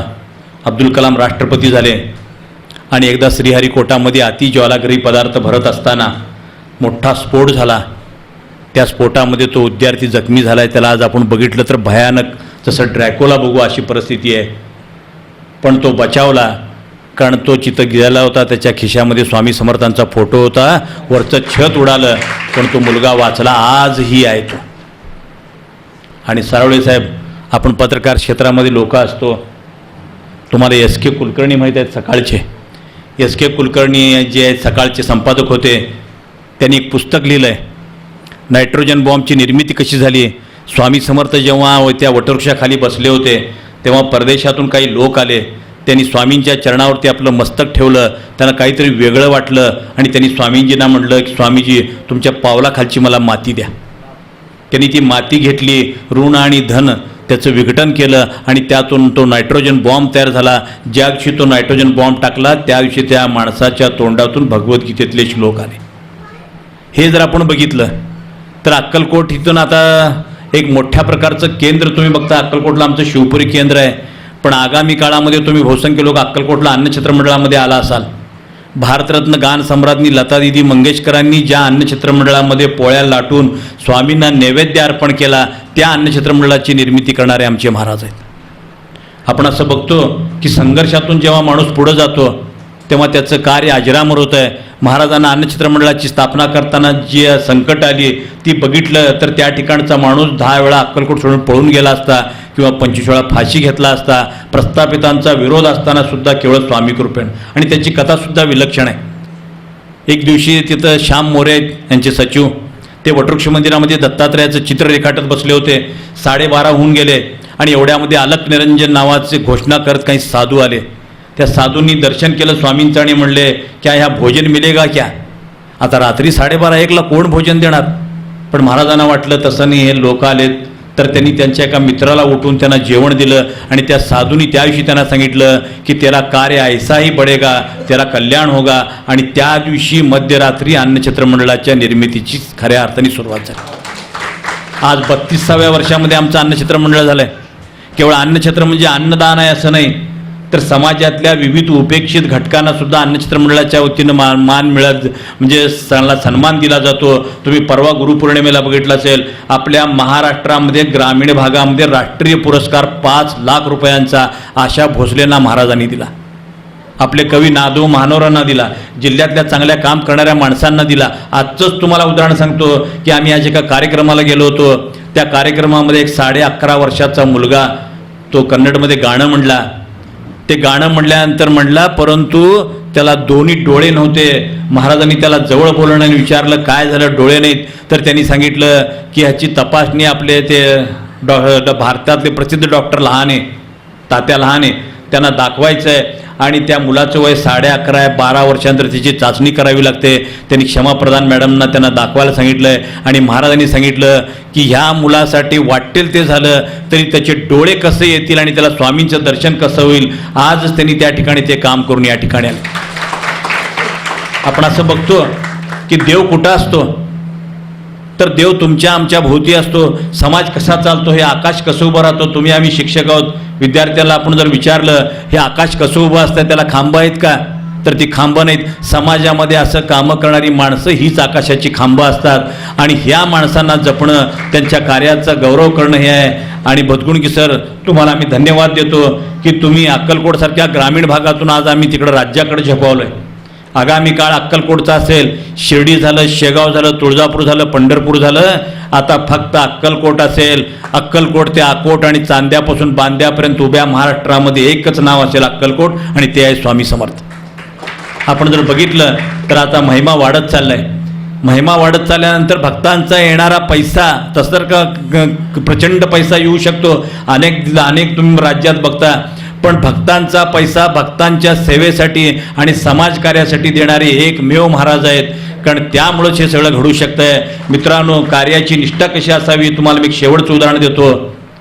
आम्ही जेव्हा लता दिदी मंगेशकरांना भेटायला गेलो तेव्हा महाराज झुकून त्यांचा नमस्कार करत होते. तेव्हा लता दिदी म्हणल्या, राजे तुम्ही झुकू नका, तुम्ही छत्रपतीचे वंशज आहात. मी आणि माझं दैवत छत्रपती आहे. तुम्ही माझं एकच काम करा, अक्कलकोटला भव्य शिवस्मारक करा की लोक तिथं येऊन अन्न ग्रहण करतील. आणि तिथं आल्यानंतर स्वामी तिथं छत्रपतींना पाहिल्यानंतर त्यांना राष्ट्रप्रेमाची प्रेरणा मिळेल. जवळपास 7-8 कोटीचं शिवस्मारक तिथं आहे. 81 ताम्रपटावरची चित्र आहे.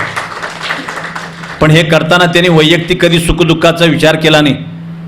त्या ठिकाणी महाराजांच्या मातोश्रीचं निधन झालं. आता प्रश्न असा आला की निधन, आता अध्यक्षांच्याच आईचं निधन झालंय, मग आज अन्नछत्र चालवायचं की नाही. मग बोलणार कोण. चलबिचल सुरू झाली. ती चलबिचल महाराजांनी ओळखली.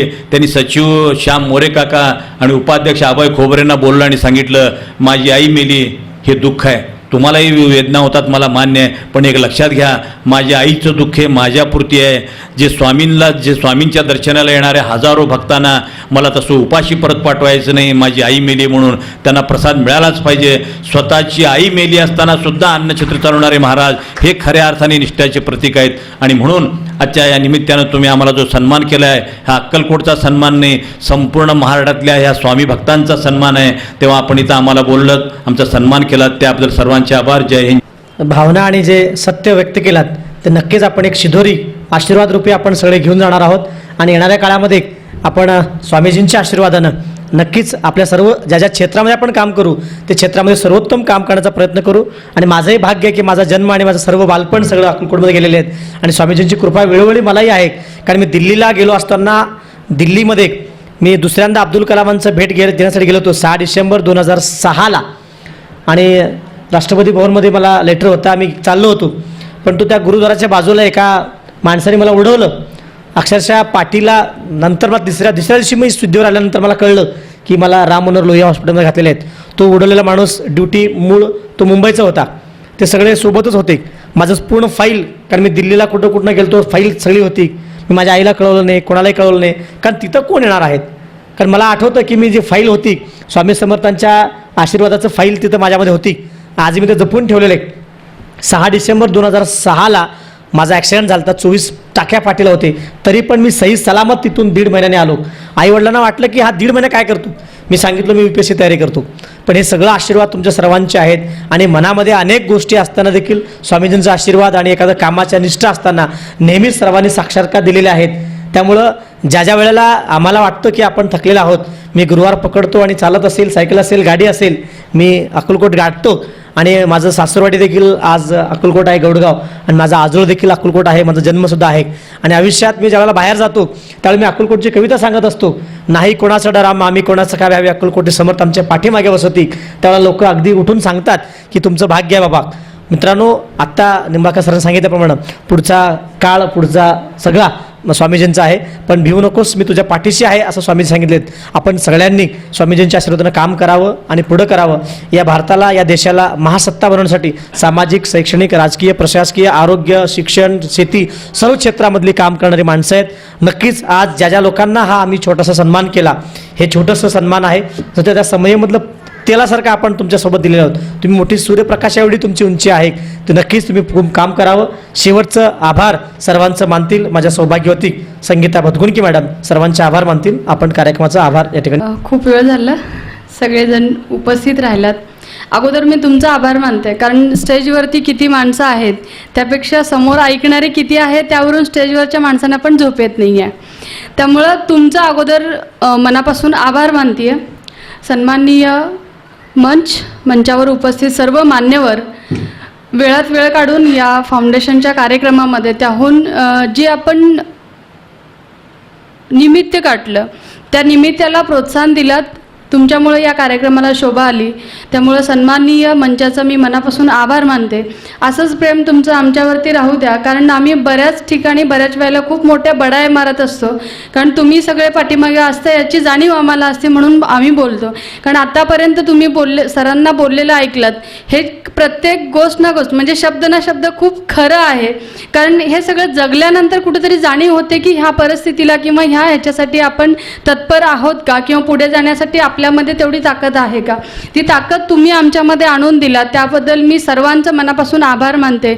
मी महाराजांचं आभार एवढ्यासाठी मानेन, कारण खूपदा कार्यक्रम आपण नियोजित वेळ करायचं नाही करायचं असं ह्याच्यामधून होतं आहे, पण त्यांनी कार्यक्रम चालू होण्याच्या अगोदर सांगितलं होतं आम्ही वेळेवर पोचतो, तुम्ही चालू करा. म्हणजे त्या वेळेनुसार तुम्ही आलात आणि आमच्या या कार्यक्रमाला शोभा आणलीत. कारण मोठ्या वडीलधारी मंडळींचं खरंच गरज असते. म्हणजे आता सध्या चालू आहे छोटं कुटुंब वगैरे, पण त्यातली मी नाही आहे, कारण मी मोठ्या फॅमिलीतली आहे. त्यामुळे ही फॅमिली माझी खूप महत्त्वाची आहे. त्याहून वडीलधारे मंडळी म्हणून महाराज या ठिकाणी आले आणि आम्हाला प्रोत्साहन दिलं आणि साहेबांनी खूप छान त्यांच्या वतीनं मार्गदर्शन आम्हाला केलं. असंच आशीर्वाद आम्हाला राहू द्या, कारण मी अक्कलकोटची कन्या आहे, कारण तुमच्या घरातली आहे, त्यामुळे मागायची मला गरज कधीच पडली नाही आणि पुढं पण पडणार नाही याची मला खात्री आहे. कारण एक अशी गोष्ट असते की मुलींना मागावं लागत नाही, एका डोळ्यांनी किंवा इशाऱ्यांनी समजून घेतात घरचे. तसं मला आत्तापर्यंत सगळ्या गोष्टी खूप छान आणि व्यवस्थित मिळालेलं आहे. त्यामुळं तुमचा आशीर्वाद फक्त आमच्यावरती राहू द्या, एवढंच मी मागणं तुमच्याकडं मागणे. सन्माननीय देशमुख सर आपल्या इथं कार्यक्रमासाठी आले, उपस्थित राहिले, त्यांचंही मी मनापासून आभार मानते. कारण एवढं लांबून येऊन एवढं वेळ देणं, या कार्यक्रमाची शोभा त्यांनी पण वाढवली, त्यामुळं साहेबांचं देखील मी मनापासून आभार मानते. सन्माननीय सचिन जाधवर सर आमचे फॅमिली मेंबर आहेत. खरं तर अधिकाऱ्यांना घडवतात याचा आम्हाला अभिमान आहे. सर आपण वेळ काढून आलात, कारण अधिकाऱ्यांना सुट्टीचा दिवस खूप प्रिय असतो, पण जाधवर सरांना तसं नाही आहे, कारण हे कार्यक्रम किंवा हे अटेंड करणं त्यांच्यासाठी खूप महत्त्वाचं आहे. त्यामुळे त्यांचंही मी मनापासून आभार मानते. सर्व मान्यवर, त्याहून नवले सरांचं मी खूपच म्हणजे मनापासून आभार एवढ्यासाठी मानते की एक मोठे बंधू म्हणून आमच्या पाठीशी कधी पण असतात. सगळे चांगलं म्हणून जातात, पण त्यांनी नेमकं काय आहे ते व्यवस्थित सांगून जातात. त्यामुळे हे करू नका, हे करा, हे सांगणं पण तितकंच महत्त्वाचं आहे. कुठलाही कार्यक्रम होतो तो असं सहज होत नाही आहे, त्याहून चुका काढण्यापेक्षा ती सुधारण्यासाठी सांगणं हे पण महत्त्वाचं असतं. त्यामुळे सर आपण आलात, या कार्यक्रमासाठी एवढं वेळ थांबला, त्यामुळे तुमचंही मी मनापासून आभार मानते. सर्व पुरस्कार मूर्तींचाही मनापासून आभार मानते. सगळे जे शिक्षक वृंद आहेत, मुख्याध्यापक आहेत, स्पोर्ट्ससाठीचे सन्माननीय बंधुराज आहेत. खरं तर तुम्हाला बघितल्यानंतर मला खूप प्रेरणा मिळते. मी पण कबड्डीपटू आहे. एक स्पोर्ट्समन जे असते ना, ते स्पोर्ट्सला बघितल्यानं मला ड्रेस खूप आवडतात. तुम्हाला मी नेमकं मी नवी पेठेतून जाताना मुद्दामून इकडून असं फिरून तरी जात आहे, कारण एक समाधान त्या ह्याच्यामधून वाटतं. कारण कुठलीही आता सध्या स्पर्धा परीक्षा आपण जेव्हा करतो त्यावेळेला ग्राउंड तितकंच महत्त्वाचं आहे. त्यामुळं तुमचंही त्यामध्ये खूप मोठा वाटा आहे शिक्षकांपेक्षा, मी म्हणते या वेळेला. त्याच्यानंतर तुम्ही शिक्षकांच्या हातात देतात, त्याच्यानंतर म्हणजे शिकवलेलं आणि हे पोलीस भरतीला अगोदर होतं ग्राउंड, आता आहे लेखी, म्हणजे तुमच्या दोघांमध्ये लागलेली चुरस आहे. त्यामुळे दोघांचंही, मुख्याध्यापकांचं आणि तुमचं, सगळ्यांचंही मनापासून आभार मानते. एक छोटंसं रोपटं तुमच्या हातात दिलं, आता तो वटवृक्षात रूपांतरित करण्याचा तुमचा जो मानस आहे तो भविष्यात मोठा हो, हीच ईश्वरचरणी प्रार्थना करते.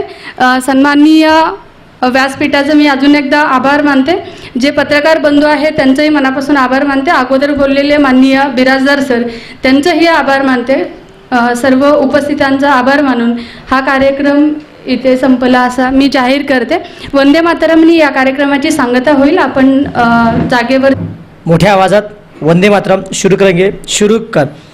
वंदे मातरम, वंदे मातरम, सुजलाम सुफलाम मलयज शीतला, शस्य श्यामला मातरम, वंदे मातरम, शुभ्रजोत्स्ना पुलकितयामिनी, उल्लकुसुमित द्रुमदलशोभिनी, सुहासिनी सुमधुरभाषिणी, सुखदां वरदां मातरं, वन्दे मातरं, वन्दे मातरं. बोलो भारत माता की. पुनश्च एकदा सर्वांचे आभार. सर्वांनी वेळ काढून आलात. बऱ्याच लोकांचा अजून